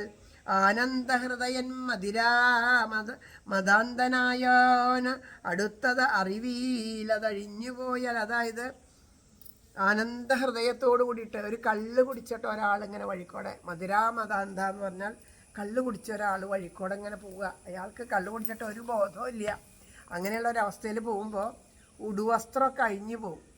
അറിയോ ഇല്ല. വഴിയിൽ എത്ര ആൾക്കാരുടെ മുമ്പിൽ വെച്ച് ഉടുവസ്ത്രമൊക്കെ അഴിഞ്ഞു വീണു എന്നുണ്ടെങ്കിൽ അയാൾക്ക് അതൊരു നാണക്കേട് പോലും ഇല്ല. കാരണം അയാൾ അറിയണില്ല, അയാൾക്ക് ആ ബാഹ്യ ലോകമൊന്നും ഇല്ല. അതുപോലെ ആവണത്ര ഈശ്വര പ്രേമത്തോടു കൂടിയിട്ട് നമ്മൾ പോകുമ്പോൾ ബാഹ്യമായതൊന്നും നമ്മളെ ബാധിക്കാൻ പാടില്ല. അതൊന്നും നമ്മൾ ചുറ്റുമുള്ളത് അത് പറയോ, ഇവരിത് പറയോ, ഇവർ കളിയാക്കുമോ, മറ്റവർ പറയോ, നാമം ജപിക്കാൻ പോയോണ്ട് അങ്ങനെയുള്ള ചിന്തകൾ നമ്മുടെ ഉള്ളിൽ കുറേ വികല്പങ്ങളുണ്ട്. അതാണ് നമ്മൾ ഈശ്വരനിൽ നിന്ന് അകറ്റണത്. മറ്റുള്ളവരെന്ത് പറയും, മറ്റുള്ളവർക്ക് വേണ്ടിയിട്ടാണ് നമ്മൾ ജീവിക്കണത്, നമുക്ക് വേണ്ടിയിട്ടല്ല നമ്മൾ ജീവിക്കേണ്ടത്.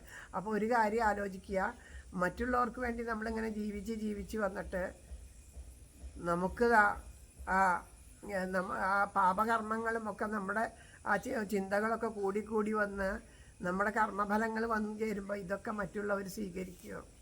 10 രൂപ കൂടുതൽ കയ്യിലുണ്ടെങ്കിൽ എത്ര പേര് നമ്മുടെ കൂടെ ഉണ്ടാവും? ആ പൈസ ഇല്ലാണ്ടായാൽ ആരുണ്ടാവും? അത് മാത്രം ആലോചിച്ചാൽ മതി. ആരും ഉണ്ടാവില്ല. അപ്പം അതുപോലെ ആവരുത്. എങ്ങനെയാണോ ഒരു മദ്യപാനി മദ്യപിച്ച് പോകുമ്പോൾ അവൻ്റെ വസ്ത്രമൊക്കെ വഴിയിൽ അഴിഞ്ഞു പോയാൽ അറിയാത്ത ഒരു എത്ര ഏത് നിലയ്ക്കായിക്കോട്ടെ, ഒരു കല്യാണത്തിൽ വലിയ വലിയ ആൾക്കാർ വന്ന് ക്ഷണിച്ച് വലിയ നിലയിലുള്ളവർ വന്നിട്ടുണ്ട്, അതിൻ്റെ ഉള്ളിൽ വെച്ചിട്ട് ഇപ്പോഴത്തെ വിവാഹത്തിലൊക്കെ അങ്ങനെയാണല്ലോ. ഇതിങ്ങനെ കഴിച്ച് അവിടുത്തെ ഏറ്റവും പ്രധാനമായിട്ടുള്ള ആളാണ്, ഏറ്റവും ഉന്നത നിലയിലിരിക്കുന്ന ആളാണ്. അയാൾ മദ്യപിച്ച് അയാളുടെ വസ്ത്രമൊക്കെ അഴിഞ്ഞു പോയി. പക്ഷെ അയാൾക്ക് യാതൊരു മോശക്കേടോ നാണക്കേടോ ഒന്നുമില്ല. അയാളത് അറിയണേ ഇല്ല, ആ നാണക്കേട് അറിയണില്ല. അങ്ങനെ ഒരു അവസ്ഥയിൽ അയാൾ വന്നു ചേരുകയാണ്. അതുപോലെ ആവണം നമ്മൾ. ലോകത്തിൻ്റെ ഒരു കാര്യങ്ങളും നമ്മളെ ബാധിക്കാനേ പാടില്ല, നമ്മളെ അത് ബാധിക്കാൻ പാടേ ഇല്ല. നമ്മളത് അതുപോലെ ആവണം എന്ന് പറയണം. വേണമെങ്കിൽ ഇനി ആരെങ്കിലും കൂണ് വയ്ക്കാൻ വന്നവരുണ്ടെങ്കിൽ കേട്ടോട്ടെ അല്ലേ. ഹരേ ഗുരുവായൂരപ്പ, നാരായണ നാരായണ നാരായണ. ഇത് വച്ചാൽ നമ്മുടെ ശ്രദ്ധയൊക്കെ പോകും, അതുകൊണ്ടാണ് ഇത് വയ്ക്കാത്തത്. പക്ഷേ ചിലപ്പോൾ ഒരാൾക്കെങ്കിലും ഭഗവാന്റെ നിയോഗം കൊണ്ട് ഈ ഒരു സത്സംഗത്തിൽ എത്തിപ്പെടാൻ ഒരാൾക്കെങ്കിലും സാധിച്ചു ചാവട്ടെ ചിട്ടാണ്. നാരായണ.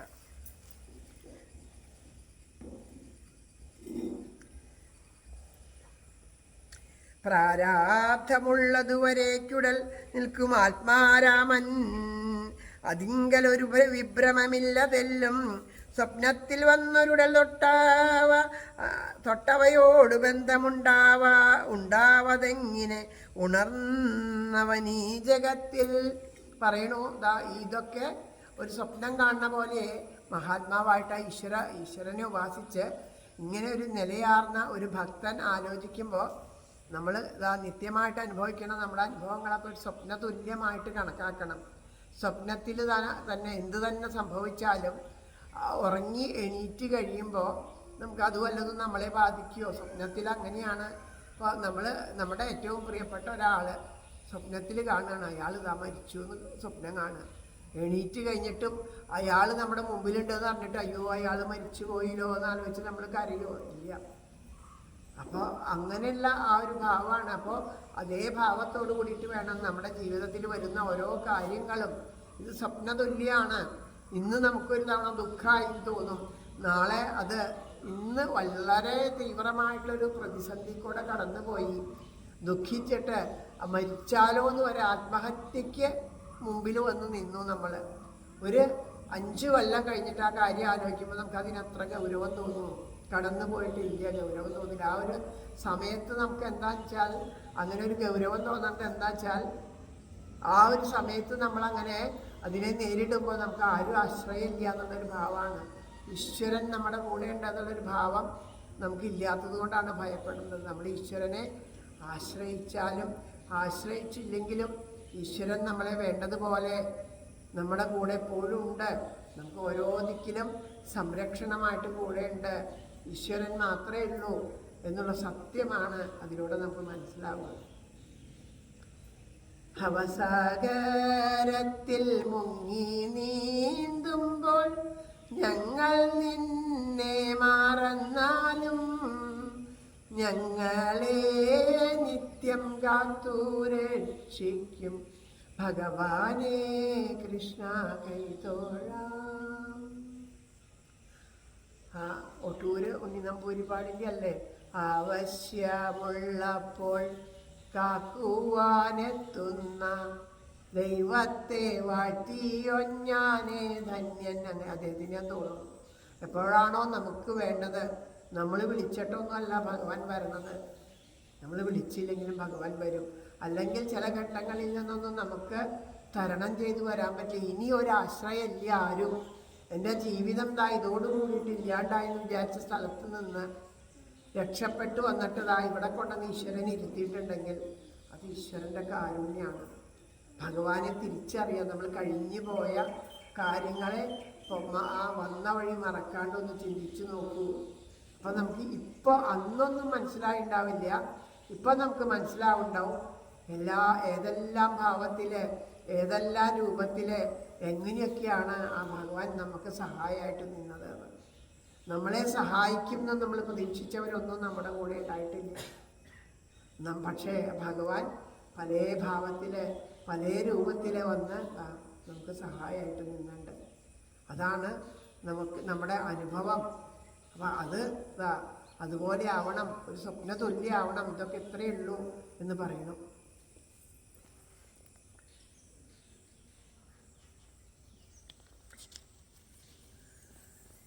പാർക്കുന്നതായ ഭവനം പ്രിയകാന്തപുത്രൻ പ്രാണൻ കളഞ്ഞു കരുതും ധനമെന്തിനേറെ. പാർക്കുന്നതായ ഭവനം പ്രിയകാന്തപുത്രൻ പ്രാണൻ കളഞ്ഞു കരുതും ധനമെന്തിനേറെ. താൻ തന്നെയെന്നു പല നാൾ ഉരുവിട്ട ദേഹം പോലും വിഭിന്നമൊരു നശ്വര വസ്തു മാത്രം. പറയാണ് ഞാൻ എൻ്റെ വീട്, നമ്മൾ പറയണ്ടല്ലേ, എൻ്റെ ഭർത്താവ്, എൻ്റെ ഭാര്യ, എൻ്റെ പുത്രൻ, പ്രാണനെ അവനവൻ്റെ ജീവൻ പോലും കളഞ്ഞിട്ട് സമ്പാദിച്ച ധനം, അങ്ങനെ പറയുമല്ലോ. അത്രയും നമ്മൾ കഷ്ടപ്പെട്ട് ദുരിതം അനുഭവിച്ച് സമ്പാദിച്ച ധനം, ഇതൊക്കെ സമ്പാദിക്കാനായിട്ട് നമുക്ക് പ്രയോജനപ്പെട്ട ഈ ശരീരം, ഇതുപോലും നമുക്ക് സ്വന്തമല്ല. ആ ശരീരം പോലും സ്വന്തമല്ല എന്നതാ പറയണു. അത് എപ്പോൾ വേണമെങ്കിലും വീണ് നശിക്കാവുന്നതാണ്. വലിയ വലിയ ചിന്തകളോട് കൂടിയിട്ട് നമ്മൾ വലിയ സ്വപ്നതുല്യമായിട്ടുള്ള ഓരോന്നൊക്കെ കൊട്ടാരം കെട്ടിവെച്ചിട്ട് അല്ലേ, പലതും ആഗ്രഹിക്കും നമ്മൾ. അങ്ങനെ ആഗ്രഹിച്ച് കഷ്ടപ്പെട്ട് ഭക്ഷണം കഴിക്കാണ്ട് ബുദ്ധിമുട്ടുകളൊക്കെ അനുഭവിച്ചുകൊണ്ട് നമുക്ക് ഏറ്റവും വലിയൊരു സ്വപ്നം ഒരു വീടുണ്ടായി കാണണം എന്നാണ്. ആ വീടിന് വേണ്ടിയിട്ട് കഷ്ടപ്പെട്ട് നേരത്തിന് ആഹാരം കഴിക്കാണ്ട് ഇപ്പോൾ ഒരു വീടുണ്ട്, ആ വീട്ടിൽ സുഖമായിട്ട് ജീവിച്ചാൽ മതി. അത് കാരണം ഒരു മനുഷ്യന് കിടന്നുറങ്ങാനും അത്യാവശ്യം പെരുമാറാനൊക്കെ ഉണ്ട്. പക്ഷേ അതിലപ്പുറമുള്ള ആഗ്രഹങ്ങളുടെ പുറകെ പോയിട്ട് നമ്മളങ്ങനെ സമ്പാദിച്ച് ഒരു വീടൊക്കെ കെട്ടിപ്പടുത്തിട്ട് അതിൽ കയറി താമസിക്കാൻ നമുക്ക് സാധിക്കുന്നുള്ളതിന് എന്താ ഉറപ്പ്? ഒരുറപ്പുമില്ല. അപ്പോൾ അതുപോലെയല്ല, ഈശ്വരനെ ആശ്രയിക്കുകയാണെങ്കിൽ നമുക്ക് എന്താണ് ഈശ്വരൻ തന്നത് അതിനെ നമ്മൾ സ്വീകരിച്ചിട്ട്, ഇതൊന്നും പക്ഷേ വേണ്ടാന്നല്ല കേട്ടോ പറയണത്, ഇതൊക്കെ അമിതമായിട്ട് അതിൽ ആസക്തി വയ്ക്കാണ്ട് ചെയ്യുക. ഈശ്വരീച്ഛ എങ്ങനെയാണോ അതുപോലെ വന്നു ചേരട്ടെ. ചിലപ്പോൾ നമ്മളെന്താ വിചാരിക്കുക, ഒരു ചെറിയൊരു വീടുണ്ടാക്കിയാൽ മതി എന്ന് വിചാരിക്കും. പക്ഷെ പലത് വന്ന് താമസിക്കുന്നത്, ഉദാഹരണം ഞാൻ തന്നെയാട്ടോ. എൻ്റെ ഏറ്റവും വലിയ ആഗ്രഹമായിരുന്നു കൊച്ചൊരു വീട് മതി, ഒരു പൂജാമുറി, പിന്നെ ആ മുറ്റത്ത് വലിയൊരു പന്തലിട്ടിട്ട് ഉള്ള ഒരു സ്ഥലം. കാരണം എന്തെങ്കിലും സത്സംഗങ്ങളൊക്കെ വന്നാൽ എല്ലാവർക്കും ഇരുന്ന് നാമം ജപിക്കാനൊക്കെ ആയിട്ട് ഇതുപോലൊരു നടപ്പര, അത്ര മതി എന്നൊക്കെയായിരുന്നു ആഗ്രഹം. പക്ഷേ അത് ഇങ്ങനെയുള്ള ഗൃഹത്തിൽ ഇരിക്കാൻ നിയോഗം ഉണ്ടെങ്കിൽ അങ്ങനെ ഇരിക്കും, നിയോഗം അല്ലെങ്കിൽ ഇരിക്കില്ല. അപ്പം ഇത് എങ്ങനെ വന്നാലും നമ്മളെ ബാധിക്കാണ്ടിരുന്നാൽ മതി. അല്ലാണ്ട് നമ്മൾ വീട് വയ്ക്കേണ്ട, കഷ്ടപ്പെടേണ്ട, സമ്പാദിക്കേണ്ട എന്നൊന്നുമില്ല. ഈശ്വരേച്ഛ പോലെ എന്താണോ വരട്ടെ. ശ്രീകൃഷ്ണാർപ്പണമായി വരേണമഖിലം, ചിന്തിപ്പതും ചൊൽവതും ചെയ്യുന്നതും ഉള്ളിൽ മറ്റൊന്നിനും ആഗ്രഹമുറന്നിടാതെ ഞങ്ങളെ കാത്തിടേണം. കേൾക്കുവാൻ കഴിയണം നിത്യം ശ്രീകൃഷ്ണകർണാമൃതം, കാണുവാൻ കഴിയണം സർവം നന്മകൾ മാത്രമായി ഹരേ. ഓർക്കണം ഹൃദയം എപ്പോഴും ഭഗവാന്റെ വിഭൂതികൾ, ഒരു ചെയ്യുന്ന വാക്കെല്ലാം സുധാമധുരമാകണം. വിദ്വേഷഭാവമുൾപ്പൂവിൽ ഉദിച്ചീടായികൊരാളിലും ജീവിക്കുമാറാകണം വിശ്വഹിതമാം മട്ടിലെപ്പോഴും. അങ്ങനെ ഒരു പ്രാർത്ഥനയാണ് വേണ്ടത്. വരുന്നതൊക്കെ ഈശ്വരന് സമർപ്പിക്കുക.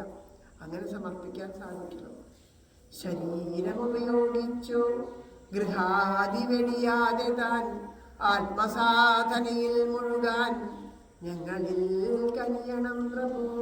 ശരീരം കൊണ്ട് വീട്ടുകാര്യങ്ങളൊക്കെ ചെയ്ത് ഗൃഹധർമ്മങ്ങൾ വേണ്ടതുപോലെ അനുഷ്ഠിച്ചിട്ട് ഭഗവാനെ, അതൊക്കെ അതിനെയൊന്നും ഉപേക്ഷിക്കേണ്ട. എന്നാലും ആത്മസാധനയിൽ മുഴുകാൻ, ഈശ്വര ചിന്തയിലിരിക്കാൻ, ഓരോ പ്രവൃത്തിയും ഈശ്വര പൂജയായിട്ട് ചെയ്യാൻ, ഓരോ ചിന്തകളും ആ ഈശ്വരനെ പറ്റിയിട്ടായിട്ട് മാറാൻ അനുഗ്രഹിക്കണേ എന്ന് പ്രാർത്ഥിച്ച് ആ ഭാവത്തിലിരിക്കാം നമുക്ക്.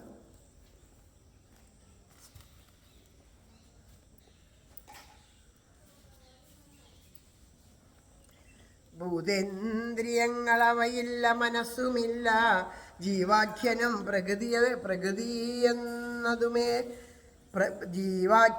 പ്രകൃതി എന്നതുമേതുമല്ല, ആത്മാവു തന്നിലുളവം പുകതൊട്ടതൊന്നുമല്ലാതെ മിന്നി വിലസുന്നൊരു വന്നി പോലെ ഭൂതങ്ങളേതിലും ഒരേ തരം ആത്മരൂപമാർന്നുള്ളിൽ മിന്നിയിടുകയാണു മഹാപ്രഭാവൻ.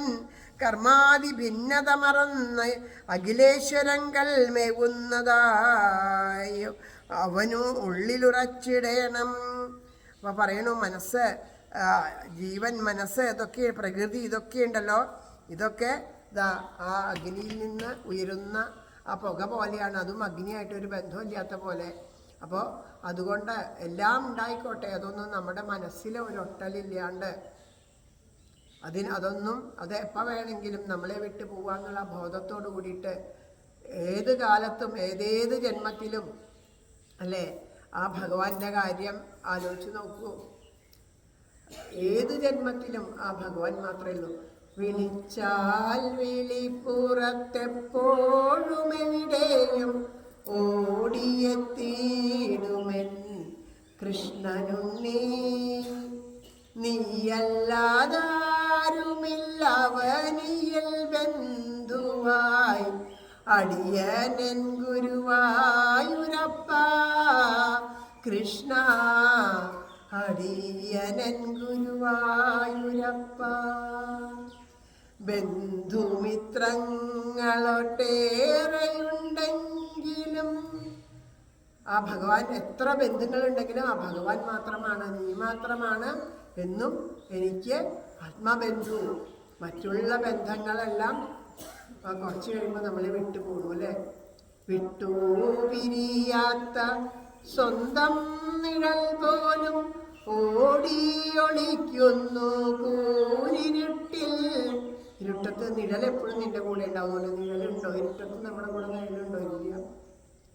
എങ്കിലും കൃഷ്ണനോ ഏതു ജന്മത്തിലും എപ്പോഴും ബന്ധുവായി കൂടെ വാഴും. ഏതേതു ജന്മം എടുത്താലും വേണ്ടില്ല, ആ ഭഗവാനെ കൂടെ ഉണ്ടാവുള്ളൂ. മനുഷ്യനോ മൃഗമോ ഏത് ജന്മമായിക്കോട്ടെ, മരങ്ങളായാലും മനുഷ്യനായാലും മൃഗമായാലും ഏത് ജന്മം എടുത്താലും ഭഗവാൻ മാത്രമേ നമ്മുടെ കൂടെ ഉണ്ടാവുള്ളൂ. ഈശ്വരൻ മാത്രമേ ഉള്ളൂ.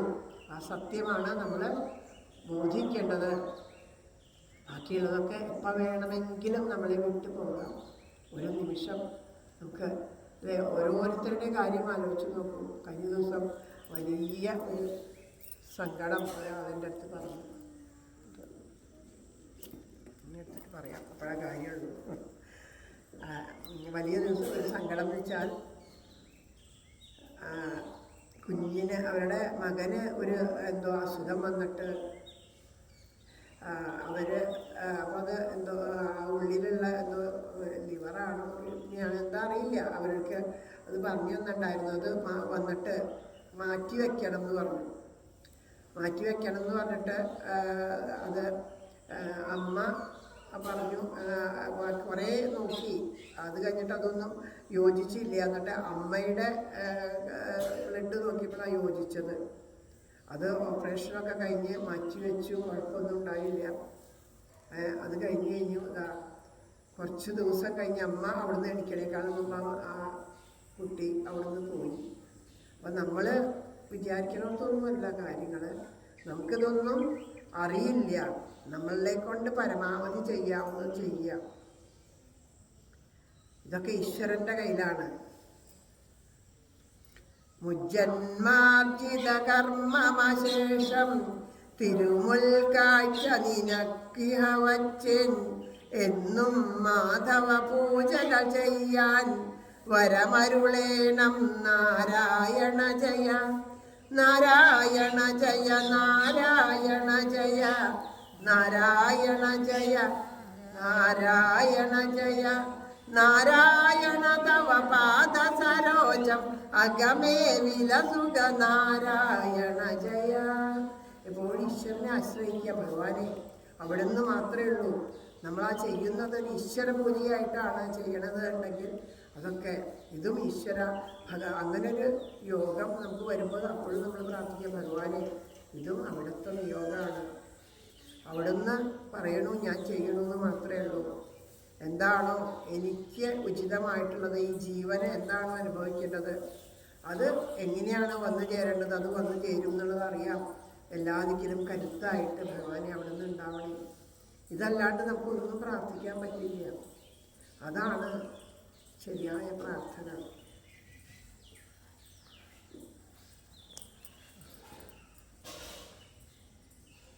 ഓരോ തരം വിറകിലഗ്നി കണക്ക രൂപഭേദങ്ങൾ കാൺമയിലൊക്കെയുമെന്ന് ഒന്നുപോലെ ജ്യോതിസ്വരൂപൻ അവിടുന്ന് വിളങ്ങിടുന്നതായോർത്തുകൊള്ളുക മനുനന്ദിനി ഭക്തിപൂർവം. ഈ വണ്ണം ഈശ്വരപദാംബുജ നിഷ്ഠ കണ്ടു പിൻവാങ്ങിടും പ്രകൃതി സംശയമില്ലതെല്ലും. ജീവന്യതേ വഴിയിലൂടെ വിശുദ്ധ ഭക്തി ശീലിച്ചു തന്നെ പരിപൂർണത നേടി മിന്നാം. ഈശ്വരനെ ശീലിച്ചിട്ട് നമുക്ക് നമ്മുടെ ജന്മം സാക്ഷാത്കരിക്കാം എന്ന് പറയണു. ഈ ഭാഗമല്ല നമുക്ക് കിട്ടിയത്. എനിക്കിത് കണ്ടപ്പോൾ കൊതിയായിട്ട് ഞാൻ അത് വായിച്ചതാണ്. നമുക്ക് ഏതൊരു ഭാഗമാണ് ഇവിടെ തേവര് പറഞ്ഞു തന്നതെന്ന് ഒന്നുകൂടെ കേൾക്കാം. ഇത്രയും കേട്ടുടൻ ദേവി ചോദിച്ചാൽ മെല്ലെ ഇങ്ങനെ, സാഖ്യപ്രകാരം പ്രകൃതി ജീവനും മഹദാദിയും ശരിയായരുളി ചെയ്തു ഭക്തി മൂലങ്ങളാണിവ. കരുണാവാരിതേ ഭക്തിയോഗത്തിൽ പല മാർഗവും ജീവരാശിക്കരും ദുഃഖം കണ്ടറിഞ്ഞു കൃപാനിധി. സത്യം ധർമ്മം ക്ഷമാശീലം ബ്രഹ്മചര്യം തുടർന്നിവ പരിശീലിച്ചുകൊണ്ടാത്മാവിനെയൊന്നുദ്ധരിക്കുവാൻ ഭക്ത്യാദി സാധനങ്ങളാൽ ജന്മം സഫലമാക്കുവാൻ തക്കതാം മർത്യദേഹത്തെ നൽകിയിട്ടെന്തു ദുർഭകൻ കാമാദികളാറ്റേണ്ടും ചിന്തയില്ലാതെ മുൻവിധം മായാമോഹങ്ങളിൽ തന്നെ മുഴുകിക്കൊണ്ടു പിന്നെയും അധപ്പതിച്ചിടുകയാണിനിയെങ്കിലും ഇത്തരം നശ്വരങ്ങളിൽ വൈരാഗ്യം ഉൾപ്പൂവിലുളവാകുവാൻ സംസാരഗതിയും ചറ്റു വിസ്തരിച്ചിടണം പ്രഭു. അതാ ആ അമ്മ ചോദിക്കണോ, ഭഗവാനെ മകനാണ് കപില മഹർഷിയോട് അമ്മയാണ് ചോദിക്കണത്. അമ്മ ഈശ്വരനായിട്ട് കണ്ട് നമസ്കരിച്ച് ചോദിക്കുകയാണ്. ഇത്രയൊക്കെ പറഞ്ഞു തന്നു, എല്ലാ കാര്യങ്ങളും പറഞ്ഞു. പക്ഷേ മനുഷ്യജന്മം ഭക്തി സാധനങ്ങളെ കൊണ്ട് ജന്മസാഫല്യം ഉണ്ടാവാൻ മുക്തി ലഭിക്കാനാണ് മർത്യജന്മം.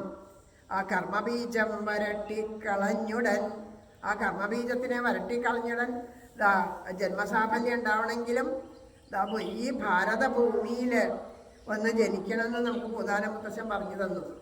അങ്ങനെയുള്ള ആ ജന്മം മനുഷ്യനായിട്ട് ഭാരതഭൂമിയിലെ കലികാലത്ത് നമ്മൾ ജനിച്ചു. അപ്പം ആ ചോദ്യം എന്താണ് ഭഗവാൻ നമ്മളോട് പറഞ്ഞു തന്നത്? മല്ലൂർലി തേവരോട് നമ്മൾ ചോദിക്കുന്ന ചോദ്യമാണ്. ഇതാണ് നമുക്ക് കിട്ടിയത്. ഇതൊക്കെ ഉണ്ടായിട്ട് എന്താ കാര്യം? നമുക്ക് ആഗ്രഹങ്ങൾ, പല വിധത്തിലുള്ള ആഗ്രഹങ്ങളുണ്ട്. ഈ ആഗ്രഹങ്ങളിൽ നിന്നൊന്നും മനസ്സകലാണ്ട് ആഗ്രഹങ്ങൾ എങ്ങനെയാണ് അകറ്റേണ്ടതെന്നൊന്നും ചിന്തിക്കാതെ കണ്ട് വീണ്ടും വീണ്ടും മായാമോഹങ്ങളിൽ കുടുങ്ങിക്കൊണ്ടതാ അധപ്പതിച്ചിടുകയാണ് ചെയ്യണത്. അപ്പോൾ നശ്വരമായിട്ടുള്ള ഈ ആഗ്രഹങ്ങളിൽ വൈരാഗ്യം ഉള്ളിലുണ്ടാവാൻ വേണ്ടിയിട്ട് ഇനിതാ ആ സംസാരഗതി അത് പറഞ്ഞു തരുമോ എന്ന് അമ്മ ചോദിക്കുന്നു. നിന്മഹാശക്തിയാം കാലസ്വരൂപൻ തൻ പ്രഭാവവും ജനങ്ങളതിനെ പേടിച്ചല്ലോ ചെയ്യുന്നു നന്മകൾ. വെറും ദേഹാഭിമാനത്താൽ ആത്മാവിനെ മറന്നുടൻ പലേതുമോർത്തു കർമ്മം ചെയ്വതിൽ ആസക്തി കാരണം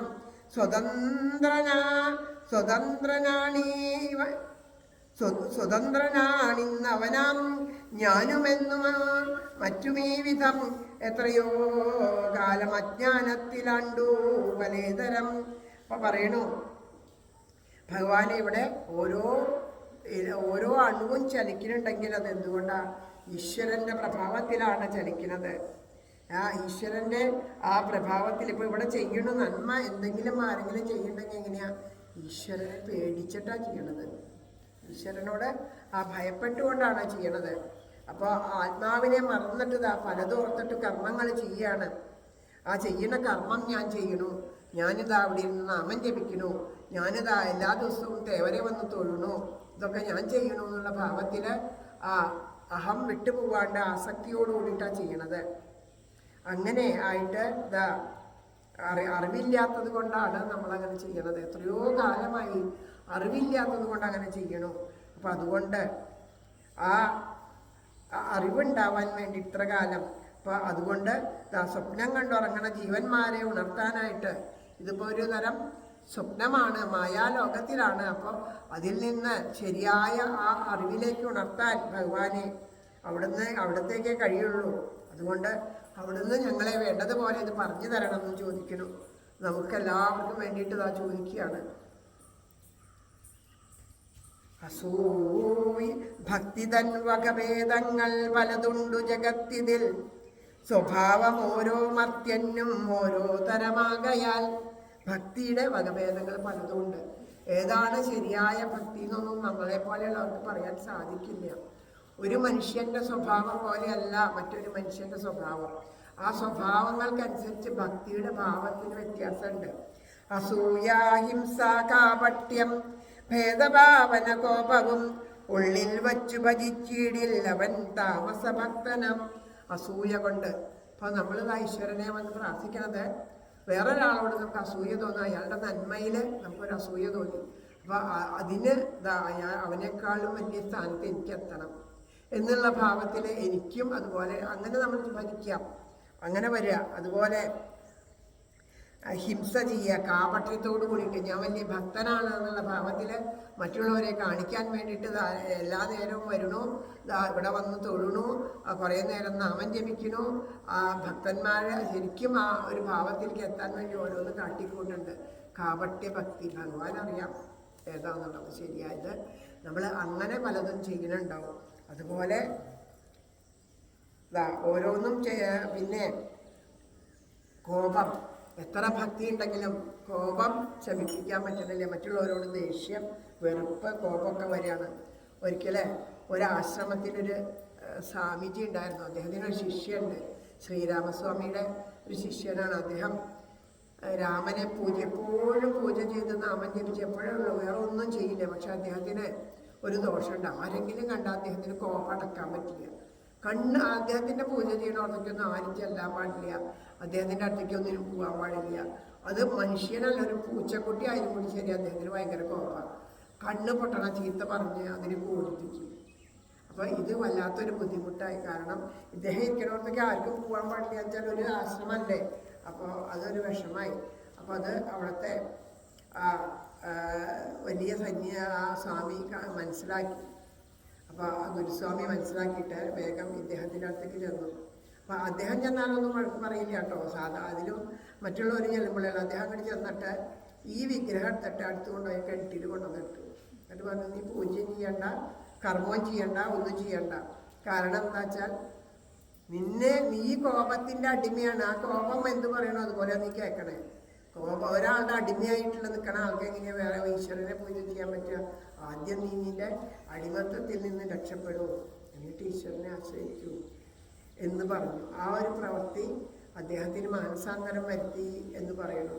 അതുപോലെ നമ്മൾ പലതിനും നമ്മൾ അടിമയായിട്ടാണ് നമ്മളിരിക്കുന്നത്, പല സ്വഭാവങ്ങൾക്ക്. അപ്പം ഇതിൻ്റെയൊക്കെ അടിമയായിട്ടിരിക്കണം. അപ്പോൾ ഇതൊക്കെ ഉള്ളിൽ വെച്ചിട്ട് നമ്മൾ ഈശ്വരഭജനം ചെയ്യുന്നത് അത് ശരിയാ. അത് ഈശ്വരനെ ആശ്രയിക്കണമെന്നുള്ളത് കൊണ്ട് ഇപ്പം ഇതുപോലെ ഇപ്പം ആ ഗുരുനാഥൻ വന്ന് അദ്ദേഹത്തിനെ ഉദ്ബോധിപ്പിച്ച പോലെ നമ്മുടെ അടുത്തേക്ക് എന്തെങ്കിലുമൊക്കെ ആരെങ്കിലും വന്ന് നമുക്കിതൊക്കെ പറഞ്ഞു തരും.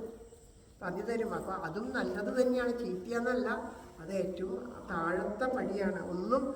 ഒന്നും നല്ലത് ചീത്തയാണെന്നില്ല. കാരണം ചീത്ത കാര്യങ്ങളെ പോലും നമ്മൾ തൊഴണം എന്നാണ് പറയുക. കാരണം ആ ചീത്ത ഉള്ളത് കൊണ്ടല്ലേ നല്ലത് നമുക്ക് മനസ്സിലാക്കാൻ പറ്റും. ഒരാൾ നമ്മളോട് ചീത്ത രീതിയിൽ പെരുമാറിച്ചാൽ അതിൻ്റെ ഒരു വിഷമം നമുക്ക് തിരിച്ചറിയുമ്പോൾ നമ്മുടെ മനസ്സ് നമ്മൾ പഠിപ്പിക്കും ഇതുപോലെ മറ്റുള്ളവരോട് പെരുമാറരുത്. അപ്പം നമ്മുടെ ഉള്ളിലേക്ക് അതൊരു നന്മയായിട്ട് കയറി എന്ന് വിചാരിച്ചാൽ ആ ചീത്ത ചെയ്ത ആളെ നമ്മൾ എന്ത് ചെയ്യണം? മനസ്സുകൊണ്ട് നമസ്കരിക്കുക. അവർ എന്തോ പറഞ്ഞോട്ടെ, നമ്മളെന്ത് കുറ്റം പറഞ്ഞോട്ടെ, അത് നമ്മുടെ ഉള്ളിലൊരു മാറ്റം ഉണ്ടാക്കി നമുക്ക് ഈശ്വരനോട് കൂടുതൽ അടുക്കാൻ കഴിഞ്ഞോ? അവരെ നമസ്കരിച്ചോളൂ. അതുള്ളത് കൊണ്ടാണ് നമുക്ക് തിരിച്ചറിഞ്ഞാൽ. അദ്ദേഹം അങ്ങനെ പറഞ്ഞെങ്കിൽ നമുക്കത് അറിയില്ലായിരുന്നു. നമ്മൾ ചിലപ്പോൾ വേറൊരാളെ ഇതുപോലെ വിഷമിപ്പിച്ചു എന്ന് വരും. വാക്കുകൊണ്ടും പ്രവൃത്തി കൊണ്ടും ഒരാളെയും വിഷമിപ്പിക്കാണ്ടിരിക്കുക. മറ്റുള്ളവരുടെ കുറ്റങ്ങളോ കുറവുകളോ കാര്യങ്ങളോ ഒന്നും ആരോടും പറയാണ്ടിരിക്കുക. നമ്മൾ പലപ്പോഴും നാമം ജപിച്ചിട്ട് അതിൻ്റെ ആ ജപിക്കുന്ന അത്രയ്ക്കും തീവ്രമായിട്ടുള്ള ഒരു അനുഭവം നമുക്ക് വരാത്തത് അതിൻ്റെ ഇപ്പുറത്ത് നമ്മൾ ഇതുപോലെ നെഗറ്റീവായിട്ടുള്ള കാര്യങ്ങൾ ചെയ്യണതുകൊണ്ടാണ്. ആവശ്യമില്ലാത്ത കാര്യങ്ങൾ പറയുക. മറ്റുള്ള കുറ്റമാവില്ല, ചിലപ്പോൾ ചെയ്ത പ്രവൃത്തിയായിരിക്കും. പക്ഷെ അത് ഞാൻ ചെയ്തൊരു പ്രവൃത്തി അത് തെറ്റാണ്. ഇവിടെ വെച്ചിട്ട് ഒരാളൊരു തെറ്റായ പ്രവൃത്തി ചെയ്തു, അതൊരു 10 ആളോട് ഞാൻ ചെന്ന് പറഞ്ഞിട്ട് അവരിങ്ങനെ ചെയ്തു, അത് ചെയ്തത് ശരിയായില്ല. അപ്പോൾ ഇവരും പറയാം അത് ശരിയായില്ല. ഇത് പറഞ്ഞിട്ട് എനിക്കോ ആ പറയണവർക്കോ കേൾക്കണവർക്കോ എന്തെങ്കിലും ഒരു ഗുണമുണ്ടോ? നമ്മുടെ മനസ്സ് ദുഷിക്കണ പോലെ നമ്മൾ ആരോടാണോ പറയണത് അവരുടെ മനസ്സിനെ ദുഷിപ്പിച്ച് അവരെ കൊണ്ട് പറയിപ്പിക്കും. എന്തിനാ അത് പറയണേ? അതൊന്നും പറയേണ്ട ആവശ്യമില്ല. അതിലേക്കൊന്നും നമ്മുടെ ശ്രദ്ധ വേണ്ട. ഈ ഒരു കാര്യം തന്നെ നമ്മൾ ഇനി മുതലൊക്കെ ഞാനിങ്ങനെ ചെയ്യില്ല എന്ന് ഇവിടെ വച്ചിട്ട് ഈ ഒരു കാര്യം തന്നെ നമ്മുടെ ഹൃദയത്തിലേക്ക് എടുത്താൽ ശരിക്കും നോക്കിക്കോളൂ, നമ്മൾ ചെയ്യുന്ന ഓരോ സാധനയുടെയും ഫലം നമുക്ക് അനുഭവമായിട്ട് വരും. അനുഭവിക്കാൻ പറ്റാത്തത് ഇതുകൊണ്ടാണ്. നമ്മൾ ചെയ്യുന്ന പ്രവൃത്തി നമുക്ക് പ്രവൃത്തിയാണ്. നമ്മളിതിനൊക്കെ നശിപ്പിച്ച് കളയുക ചെയ്യണേ. നമ്മൾ എത്ര പേരോട് പറയണം, അവർ ചെയ്തതാവാം, ചിലപ്പോൾ നമ്മുടെ ഉള്ളിൽ ദുഃഖം കൊണ്ടാവാം. പക്ഷെ ഈശ്വരൻ നമ്മുടെ കൂടെ ഉണ്ടെന്ന് പറഞ്ഞിട്ടല്ലേ നമ്മൾ ഈശ്വരനെ ആശ്രയിച്ചേക്കണേ. ആ ഈശ്വരൻ കൂടെ ഉണ്ടല്ലോ, പിന്നെ എന്തിനാ അവരോട്? ഇനിയിപ്പോൾ നിങ്ങൾക്ക് പറയാണ്ടിരിക്കാനേ പറ്റണില്ല, അച്ഛനൊക്കെ ഒരു കാര്യം ചെയ്തോളൂ. ആ പൂജാമുറിയിൽ എത്തിയതൊക്കെ ഗുരുവായൂരപ്പനോട് പറയാണ്ടിരിക്കാൻ പറ്റാത്തതുകൊണ്ടാണ് കണ്ണാ ഞാനിതൊക്കെ പറഞ്ഞത്. ഞാനിവിടെ സമർപ്പിക്കുന്നു. ഇനി ഈ വക ചിന്തകൾ എൻ്റെ ഉള്ളിൽ ഉണ്ടാവരുത് കേട്ടോ ഗുരുവായൂരപ്പ എന്നൊന്ന് സമർപ്പിച്ച് നോക്കൂ. ഒരാളോട് നമുക്ക് മറ്റൊരാളെ പറ്റി ഒന്നും പറഞ്ഞിട്ട് ഒന്നും നേടാനില്ല, ഒരു വസ്തു നമുക്ക് നേടാനില്ല. നല്ലത് പറയണമെന്ന് ദുർവാസാവിനെ പോലെയുള്ളവർ പഠിപ്പിച്ചു തന്നു അല്ലേ. അദ്ദേഹത്തിനൊരു അബദ്ധം പറ്റിയപ്പോൾ നല്ലവരെ ഈശ്വരോപാസന ചെയ്യണവരെ, ആ ഈശ്വര കഥകൾ പറയണവരെ, നാമം ജപിക്കണവരെ ഒന്നും ശല്യം ചെയ്യരുത് കേട്ടോ.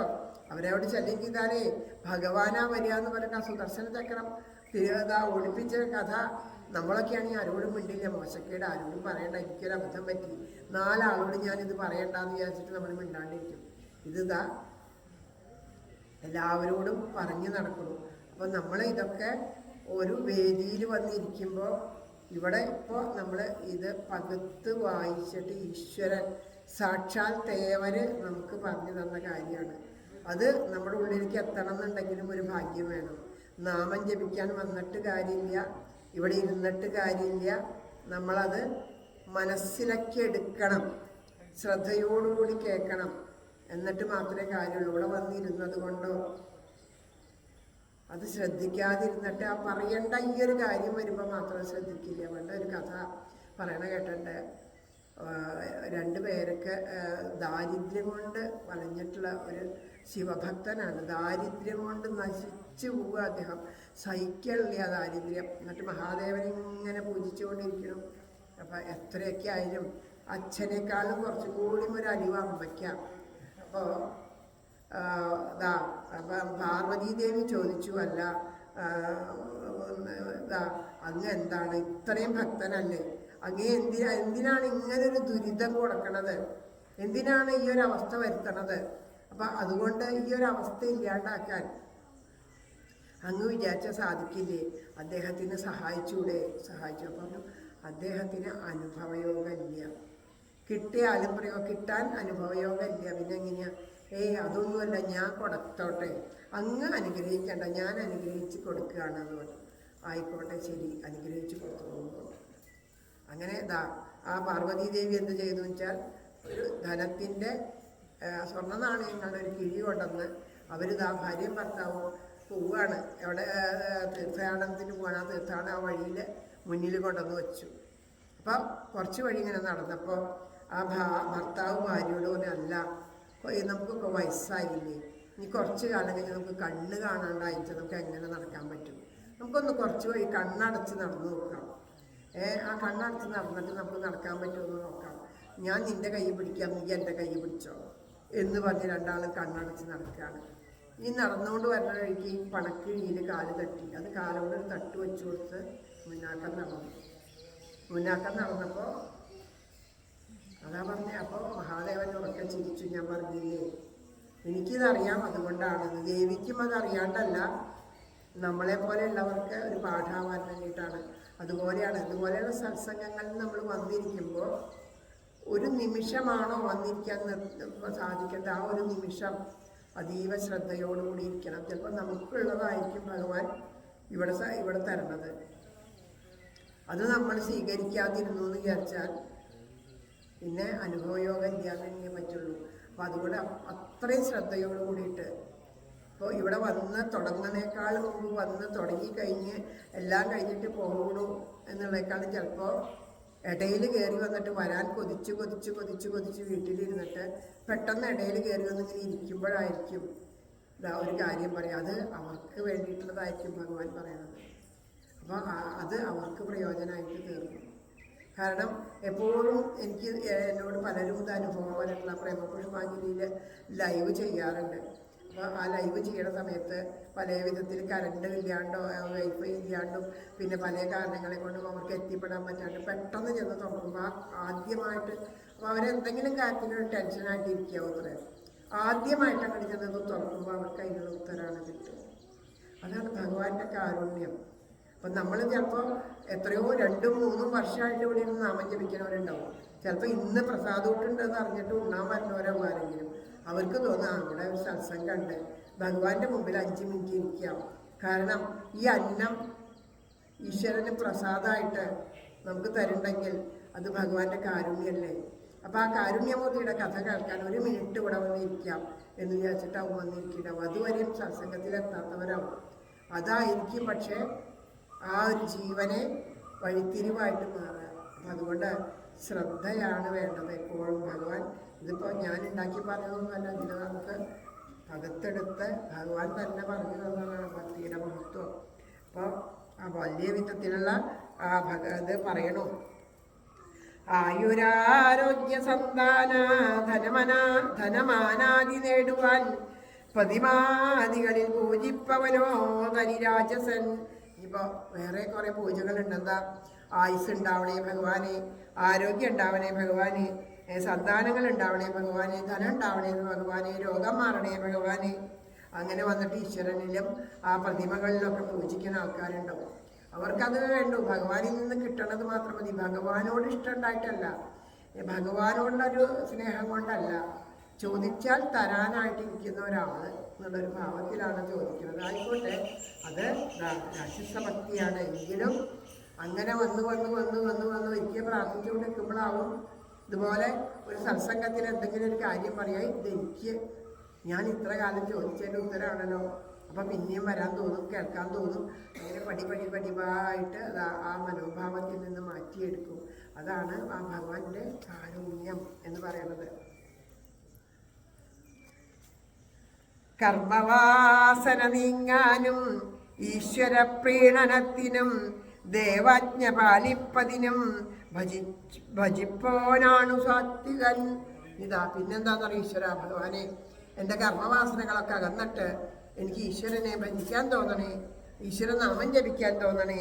അങ്ങനെയുള്ള അതുപോലെ ഭഗവാനെ അവിടെ നിന്നാണ് എനിക്ക് ഇതെല്ലാം തന്നത്, അവിടെ നിന്ന് ആജ്ഞപ്രകാരമാണ് ഇതെല്ലാം ചെയ്യണത് എന്നുള്ള ഭാവത്തിൽ ഈശ്വരനെ ഭജിക്കുന്നവരുണ്ട്. അത് സാത്വിക ഭാവമാണ് എന്ന് പറയുന്നു. പിന്നെ ഇതൊന്നും അല്ലാത്ത മറ്റൊരു ഭാവം കൂടിയുണ്ട്. അതെന്താ? എൻഗുണം കേൾക്ക എന്നിൽ താനുടൻ മാനസവൃത്തികൾ സമുദ്രത്തിനർക്കു ഗംഗാപ്രവാഹം പോലടഞ്ഞിടുകിൽ അതാം നിർഗുണമാം ഭക്തി ലക്ഷണം നൃപനന്ദിനി. പിന്നെ ഭഗവാന്റെ കഥകൾ കേൾക്കുക.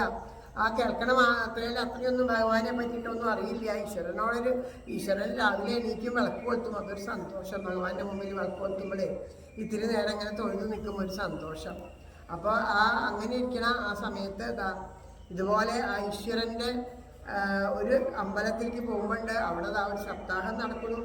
അപ്പോൾ സപ്താഹം എന്താണോ കഥകൾ എന്താണോ എന്നറിയില്ല. അതാ കേട്ട വഴി വല്ലാത്തൊരിഷ്ടം. അവിടെ ചെന്നങ്ങോട്ട് ഇരുന്ന് എല്ലാം മറന്നിരുന്ന് ആ കഥകളിങ്ങനെ കേട്ട് അതിൽ ലയിച്ചിരുന്നു. എല്ലാം മറന്ന് അങ്ങനെ ഇരിക്കുക. ആ ഈശ്വര കഥകൾ വീണ്ടും വീണ്ടും കേൾക്കാൻ കൊതിയാവുക. ഒന്നിനും വേണ്ടിയല്ലാണ്ട് ഈശ്വരനോടൊരു ഇഷ്ടം ഉണ്ടാവുക. അങ്ങനെ ഈശ്വരനിൽ മനസ്സ് ചേർത്ത് ജീവിക്കുക. ആ ഭഗവാനിൽ നിന്നൊന്നും വേണ്ട. ഭഗവാനെ എന്നും ഈശ്വര നാമങ്ങൾ ജപിക്കാൻ സാധിച്ചാൽ മതി. എന്നും ഈശ്വര കഥകൾ കേൾക്കാൻ പറ്റിയാൽ മതി. ആ ഭഗവാന്റെ ആ കാരുണ്യം ആലോചിക്കുമ്പോഴേക്കും ആ കണ്ണുകളൊക്കെ നിറഞ്ഞൊഴുകണു. ആ കേട്ടതിനെ ഇങ്ങനെ പാടി പാടി പാടി സ്വയം ആനന്ദിച്ചുകൊണ്ട് കണ്ണുനീരൊഴുക്കണു. ഇനിയും ഇനിയും എന്നും എന്നും സത്സംഗത്തിൽ ഇരിക്കാൻ കൊതിക്കണു എന്നുണ്ടെങ്കിൽ അതാണ് ശരിയായ നിർഗുണ ഭക്തി. ആ ഒരു അവസ്ഥയിലേക്കാണ് നമ്മൾ ഓരോരുത്തരും എത്തിപ്പെടേണ്ടത്. പടിപടിയായിട്ട് നമ്മൾ എത്തിപ്പെടേണ്ട ഒരു അവസ്ഥ അതാണ് ഭഗവാൻ നമുക്ക് പറഞ്ഞു തരണു. ഫലാശയില്ലാതെ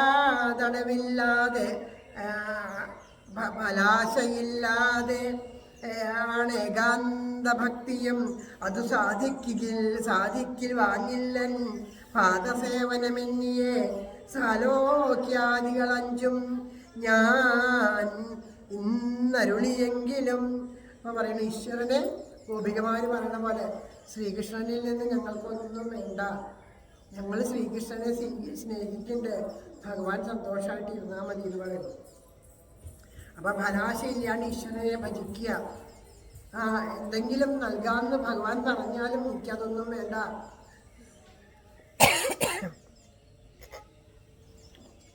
രാധേശ്യാം പ്രഹ്ലാദസ്വാമിയോട് ചോദിക്കുകയാണ്, എന്തെങ്കിലും ഒരു വരം ചോദിക്കൂ എന്ന് പറയുമ്പോൾ എത്ര പറഞ്ഞാലും എനിക്കൊരു വരവും വേണ്ട എന്ന് പറയും. അവസാനം ഭഗവാൻ സമ്മതിക്കണില്ല എന്ന് പറഞ്ഞാൽ എനിക്ക് ഒരേ ഒരു വരം മാത്രം മതി.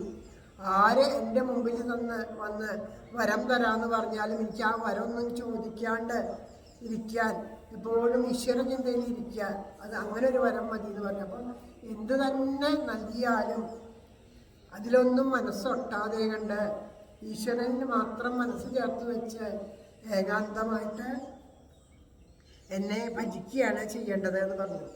ഓർത്താലിതം പ്രകൃതി ബന്ധമാക നീക്കി ഭിന്നിച്ചു ജീവിതമുയർത്തി മനുഷ്യജന്മം സർവേശ്വരന്റെ പദമങ്കജ സൗരഭത്തിൽ ആമഗ്നമാക്കിയിടും ഒരു ഉത്തമ ഭക്തിയോഗം. ഇതാണ് ഉത്തമമായ ഭക്തി. അപ്പൊ ഭഗവാൻ ഇവിടെ തേവരിപ്പോ നമ്മളോട് എന്താ പറഞ്ഞത്? തേവര് പറഞ്ഞതാണത്. ഇപ്പോൾ ഞാനല്ലാതെ എടുത്തത്, തേവരാണ് എടുത്തത്. എനിക്ക് കൊതി തോന്നിയിട്ട് അതിൻ്റെ അപ്പുറത്തെ വരികളൊന്ന് വായിച്ചു എന്ന് മാത്രമേ ഉള്ളൂ. ഭഗവാന്റെ ആ സൗന്ദര്യമൊക്കെ വർണ്ണിക്കണുണ്ടപ്പോൾ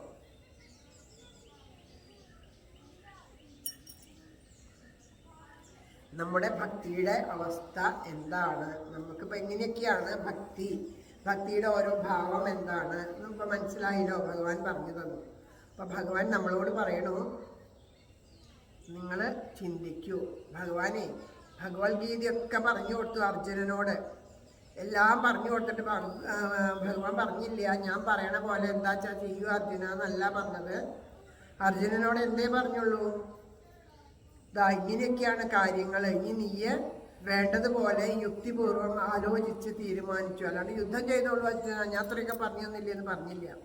യുദ്ധം ചെയ്യണമെന്നൊന്നും പറഞ്ഞില്ല. നീ ആലോചിക്കുക, ഇതൊക്കെയാണ് കാര്യങ്ങൾ. ഇനി നീയെ വേണ്ടതുപോലെ ആലോചിച്ച് നിനക്ക് യുക്തമായതെന്തോ അത് ചെയ്യുമെന്ന്. അതുതന്നെയാണ് ഇപ്പം ഭഗവാനും ചെറിയൊരു ഗീതാഭാഗം തന്നെയാണ് ഇവിടെ ഉപദേശിച്ചത്.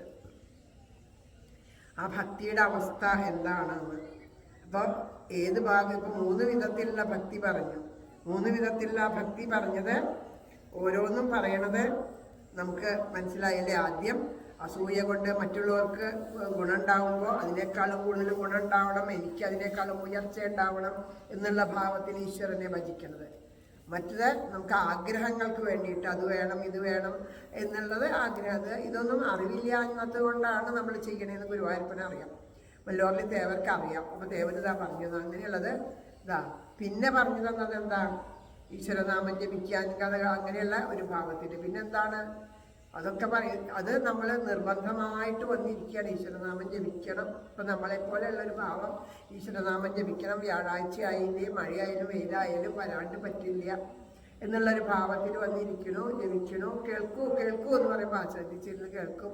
അത് നമ്മുടെ ശ്രദ്ധ അങ്ങോട്ട് നീങ്ങി അങ്ങോട്ട് കൂടി നോക്കി വേറെ കാര്യങ്ങൾ ആലോചിക്കും. എന്നാലും ഈശ്വരനാമം ജപിക്കാൻ ഒരിഷ്ടമുണ്ട്, അങ്ങനെയുള്ളൊരു ഭാവം. പിന്നെ എങ്ങനെയാണ്, എവിടെയാണ് ഈശ്വരനാമം കേൾക്കേണ്ടത്? എപ്പോഴും അത് കേൾക്കുമ്പോഴേക്കും മനസ്സ് ആർദ്രമായിട്ട് കണ്ണ് നിറഞ്ഞൊഴുകുന്ന ഒരവസ്ഥ. കഥകൾ കേൾക്കുമ്പോൾ ഈശ്വരനെ അനുഭവിക്കുന്ന അവസ്ഥ, നാമം ജപിക്കുമ്പോൾ നിർത്താൻ പറ്റാത്ത അവസ്ഥ, കഥ പറയുമ്പോൾ നിർത്താൻ പറ്റാത്തൊരവസ്ഥ. അങ്ങനെ ഒരു അവസ്ഥയിലേക്ക് ആഴ്ന്നിറങ്ങുമ്പോൾ ഉണ്ടാവുന്ന ഒരു അനുഭൂതി ഉണ്ടല്ലോ, അതാണ് ഉത്തമം എന്ന് ഭഗവാൻ പറഞ്ഞു തന്നു. അങ്ങനെ പല വിധത്തിലുള്ള ഭക്തിഭാവങ്ങളെ പറഞ്ഞു തരികയാണ് ചെയ്തത്. അതാണ് ഭഗവാൻ പറഞ്ഞത്. അപ്പം ഏതാണ് നമുക്ക് വേണ്ടതെന്ന്, ഇപ്പം ഭക്തി ഉണ്ടായാൽ മാത്രമേ കാര്യമുള്ളൂ. ബാക്കിയൊക്കെ നമ്മളെ ഇങ്ങനെ പലതും നമ്മളെ അതിനു മുമ്പ് അതും പറഞ്ഞു തന്നു. ഭക്തിയില്ല, അത് ഭഗവാൻ അതിന് മുമ്പ് അത് വായിപ്പിക്കാൻ തോന്നിപ്പിച്ചത് ഭഗവാൻ തന്നെയാവും. കാരണം മുന്നിലുള്ള ഭാഗം വായിച്ചപ്പോഴല്ലേ നമുക്കത് പൂർണ്ണമായിട്ട് മനസ്സിലായത്. ഈശ്വരോപാസനയാണ് ഒരു മനുഷ്യജന്മം കൊണ്ട് നേടേണ്ടതെന്ന് പറഞ്ഞു തന്നു. പിന്നെ പല വിധത്തിലുള്ള ഭക്തികളെ പറഞ്ഞു തന്നു. ഇനി എങ്ങനെ വേണമെന്ന്, ഏതാണ് ഉചിതമായതെന്ന് വേണ്ടത് ചിന്തിച്ച് വേണ്ടതുപോലെ നിങ്ങൾ സ്വീകരിച്ചോളൂ എന്നും ഭഗവാൻ പറഞ്ഞു. സമയം എത്രയും 12 മണിയായോ? അപ്പം അതുകൊണ്ട് ഇന്ന് കുറച്ചധികം സമയം എടുത്തു. നമ്മൾ ഈ വാക്കുകളൊക്കെ ഭഗവാന്റെ പാദത്തിൽ സമർപ്പിച്ചുകൊണ്ട്, ദേവർ പറയുന്ന കാര്യങ്ങൾ പൂർണ്ണമായിട്ട് കേൾക്കാണ്ട് ഒന്നും എണീക്കാൻ പറ്റില്ലല്ലോ. അപ്പം അതുകൊണ്ട് അത് വേണ്ടതുപോലെ ആവട്ടെ എന്ന് പ്രാർത്ഥിച്ചുകൊണ്ട് നമ്മുടെ ഇവിടെ പറഞ്ഞ എല്ലാ വാക്കുകളും പ്രവൃത്തികളും എല്ലാം ഈശ്വരന് പ്രേമപുഷ്പാഞ്ജലിയായിട്ട് സമർപ്പിച്ചുകൊണ്ട് നമമാകുന്ന ആ വലിയ വനമാല നമ്മളെല്ലാവരും കൂടി കോർത്തതാ ഭഗവാന്റെ തേവരുടെ, മുല്ലോർലി തേവരുടെ കഴുത്തിൽ ചാർത്തിക്കൊണ്ട് എല്ലാവരും മനസ്സുകൊണ്ട് വീണ് നമസ്കരിച്ചുകൊണ്ട് നമുക്ക് ഈ സത്സംഗം ഇവിടെ സമർപ്പിക്കാം. രാധാറാണിയുടെ പാദത്തിലെ പ്രേമഭക്തി ഉണ്ടാവണേ എന്ന് പ്രാർത്ഥിക്കാം.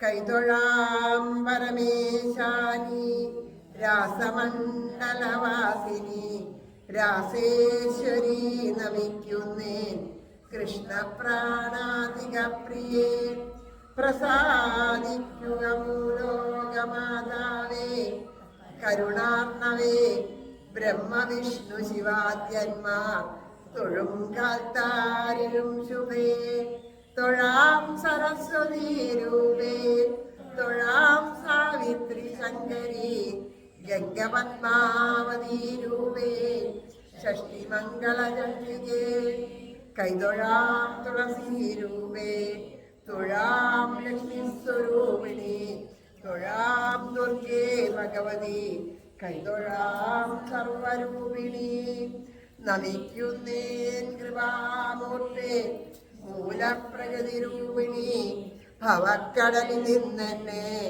സദയം കരകയറ്റണേ ഗോലോകനാഥയാം രാധാദേവിയെ കൈതൊഴുന്നു ഞാൻ. ബർഹാപീഠം നടവരവപു കർണയോഗർണികാരം ബിഭ്രദ്വാസക്കനകവിശം വൈജയന്തിം ച മാലാം രന്ധ്രാൻ വേണോരധരസുതയാ പൂരയൻ ഗോപവൃന്ദൈ വൃന്ദാരണ്യം സ്വപതരമണം പ്രാവിശദ്ഗീതകീർത്തിം ഗോലോകനാഥനാം രാധാകൃഷ്ണനെ കൈതൊഴുന്നു ഞാൻ. പീതാംബരം കരവിരാജിത ശംഖചക്രകൗമോദകീ സരസിജം കരുണാസമുദ്രം രാധാസഹായമതിസുന്ദരമന്ദഹാസം വാദാലയേശമനിശം ഹൃദി ഭാവയാമി. ശ്രീ ഗുരുവായൂരപ്പ ശരണം. നാരായണാഖിലഗുരോ നമസ്തേ.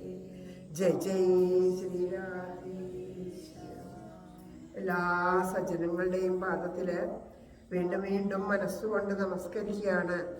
ഭഗവാൻ തേവര് നമുക്കായിട്ട് പകർന്നു തന്നത് നമ്മുടെ ഉള്ളിൽ വേണ്ടതുപോലെ മനനം ചെയ്ത് എല്ലാം മനസ്സിലാക്കിയിട്ട് വേണ്ടതുപോലെ നമുക്ക് ജീവിതം യാത്ര മുന്നോട്ട് നയിക്കാനായിട്ട് അത് സഹായിക്കട്ടെ എന്ന് പ്രാർത്ഥിച്ചുകൊണ്ട് എല്ലാവർക്കും എല്ലാ നന്മകളും ഉണ്ടാവട്ടെ എന്ന് പ്രാർത്ഥിക്കണം. എല്ലാവരുടെയും മനസ്സിൻ്റെ ദുഃഖങ്ങളും ദുരിതങ്ങളും ഒക്കെ മാറി എല്ലാവർക്കും ആ ശാന്തിയും സമാധാനം ഉണ്ടാവട്ടെ എന്ന് പ്രാർത്ഥിക്കണം. ആയുരാരോഗ്യ സൗഖ്യങ്ങൾ ഉണ്ടാവട്ടെ എന്ന് പ്രാർത്ഥിക്കണം. രോഗങ്ങളെ കൊണ്ട് വലയുന്ന അവരുടെ രോഗങ്ങളൊക്കെ ധന്വന്തരി മൂർത്തിയായിട്ട് വന്നിട്ട് ഭഗവാൻ എല്ലാവരുടെയും രോഗങ്ങൾക്ക് ശാന്തി ഉണ്ടാക്കി തരട്ടെ എന്ന് പ്രാർത്ഥിക്കണം. എല്ലാ നന്മകളും ഉണ്ടാവട്ടെ എന്ന് പ്രാർത്ഥിക്കണം. എല്ലാവർക്കും വീണ്ടും വീണ്ടും നമസ്കരിച്ചുകൊണ്ട് നമുക്ക് എല്ലാവർക്കും ഒരുമിച്ച് ചെല്ലാം. ഞാൻ പറഞ്ഞു തരണത് ഇവിടെയുള്ളവരെല്ലാവരും ഉറക്കെ ഏറ്റു ചൊല്ലണം. ആരോടുമുള്ളിൽ പകയേശിടാതെ, നേരായ മാർഗത്തെ വെടിഞ്ഞിടാതെ, രാഗാദിയിൽ പെട്ടു വലഞ്ഞിടാതെ, തീരേണമേ കൃഷ്ണമദീയ ജന്മം. രാധേശ്യാം. ഒരു അറിയിപ്പ് ഉള്ളത്, നമ്മൾ ഈ വൈശാഖ മാസമായിട്ട് ഓരോരോ ഗൃഹങ്ങളിൽ വെച്ചിട്ട് നാമജപം നടന്നുകൊണ്ടിരിക്കുന്നുണ്ടായിരുന്നു. ഓരോ ഗൃഹത്തിൽ ഓരോ ദിവസം, അധിക ദിവസങ്ങളൊന്നും മുടങ്ങാതെ കണ്ട് നമുക്കത് ചെയ്യാൻ സാധിച്ചു. 1-2 ദിവസമൊക്കെ അങ്ങനെ മുടങ്ങിയിട്ടുള്ളൂ. അവരൊക്കെ ഗൃഹങ്ങളിൽ ബാക്കിയുള്ളത് ക്ഷേത്രത്തിലായിട്ട് വൈശാഖ മാസത്തിൽ. അപ്പോൾ ഈ വ്യാഴാഴ്ച അല്ലേ പറഞ്ഞത്, നാളെ വ്യാഴാഴ്ച ഇവിടെ നാമജപമുണ്ട് രാവിലെ. അതുകൂടാതെ കണ്ട് നാളത്തെ ഓരോ ഗൃഹത്തിലും നടത്തുന്ന ആ സത്സംഗം എന്ന് പറയുന്നത് നാളെ ഇവിടെ പങ്കജ ചേച്ചിയുടെ വീട്ടിൽ വെച്ചിട്ടാണ്. പങ്കജ ചേച്ചി അറിയൂല എല്ലാവരും. അപ്പോൾ അത് കാരണം പങ്കജ ചേച്ചിയുടെ വീട്ടിൽ വെച്ചിട്ട് ഉച്ചയ്ക്ക് 3 മണിക്കാണ്. അപ്പം അത് എല്ലാവരും വരണം. ചേച്ചിക്ക് വാട്സാപ്പോ ഗ്രൂപ്പോ അങ്ങനെയുള്ള കാര്യങ്ങളൊന്നും ഇല്ല. അത് കാരണം ചേച്ചി അത് ഗ്രൂപ്പിലൊന്നും ഇട്ടിട്ടില്ല, എന്നോട് പറയാൻ പറഞ്ഞു.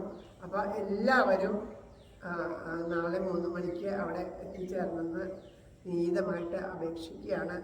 നമ്മുടെ ആ സത്സംഗം തുടർന്ന് പോട്ടെ. അതുകൂടാണ്ട് പിന്നെ പറഞ്ഞത് ജൂൺ മാസത്തെ ഈ 2 ദിവസം, ഇനിയിപ്പോൾ ഒരു 31-ാം തീയതി വരെയുള്ള ദിവസങ്ങൾ ആരെങ്കിലും വീട്ടിലുണ്ടെങ്കിൽ ഇപ്പോൾ അത് 31 ആയില്ലേ, എന്നാൽ ഇന്ന് 29 ആയിരിക്കും, നാളെ 30. ഇപ്പം മറ്റൊന്ന് ഒരു ദിവസമേ ഉള്ളൂ. ആരെങ്കിലും ഉണ്ടെങ്കിൽ പറഞ്ഞോളൂ. അത് കഴിഞ്ഞാൽ ഞാനിവിടെ ഉണ്ടാവില്ല. പിന്നെ 6-ാം തീയതിയാണ് വരിക. 6-ാം തീയതി ഉച്ചയ്ക്ക് 3 മണിക്ക് മനക്കുളങ്ങര, നമ്മുടെ പ്രേമപുഷ്പാഞ്ജലിയിലുള്ള ഒരു ഗൃഹത്തിലുള്ള ഒരു കുട്ടിയാണ് പറഞ്ഞത്, മനക്കുളങ്ങര വച്ചിട്ട് സത്സംഗം വേണമെന്നുണ്ട്. ഈ വൈശാഖ മാസത്തിൽ തന്നെ നടത്തണം എന്നുള്ളതുകൊണ്ടാണ്. അന്ന് ഞാൻ രാവിലെ എത്തുള്ളൂ. ഒരു പക്ഷേ അന്നും വ്യാഴാഴ്ച തന്നെയാണെന്ന് തോന്നുന്നു അല്ലേ. ഒരു പക്ഷേ രാവിലത്തെ ഇവിടുത്തെ ജപത്തിന് എത്തുമെന്ന് അറിയില്ല. എങ്കിലും 3 മണിക്ക് അങ്ങനെ സത്സംഗം ഉണ്ടാവും. അപ്പോൾ അവർ പറഞ്ഞത് സാധിക്കുന്നവരൊക്കെ എല്ലാവരും, അതായത് ഇവിടെ നാമജലയുടെ എല്ലാവരും അവിടെ എത്തണം എന്നാണ് പറഞ്ഞത്. സാധിക്കുന്നവർക്കൊക്കെ വരട്ടെ. അപ്പോൾ അവർ റൂട്ട് അയച്ചു തരാം. ഒരു വണ്ടിയും അയക്കാം. ആ വണ്ടിയിൽ പറ്റണവർ ആ വണ്ടിയിൽ കയറുക. ബാക്കിയുള്ളവർ ഇവിടുന്ന് വണ്ടി എന്തെങ്കിലും എടുത്തിട്ട് വന്നാൽ സന്തോഷം എന്ന് പറഞ്ഞു. അപ്പോൾ ഓരോരുത്തരുടെയും സൗകര്യം പോലെ സാധിക്കട്ടെ എന്ന് പ്രാർത്ഥിക്കുന്നു. എല്ലാവർക്കും എല്ലാ നന്മകളും ഉണ്ടാവട്ടെ. ഭഗവാന്റെ അന്നപ്രസാദം സ്വീകരിച്ചുകൊണ്ട് എല്ലാവരും അവരവരുടെ ഗൃഹങ്ങളിലേക്ക് പോയി സന്തോഷമായിട്ടിരിക്കാൻ പ്രാർത്ഥിക്കുന്നു. രാധേശ്യാം.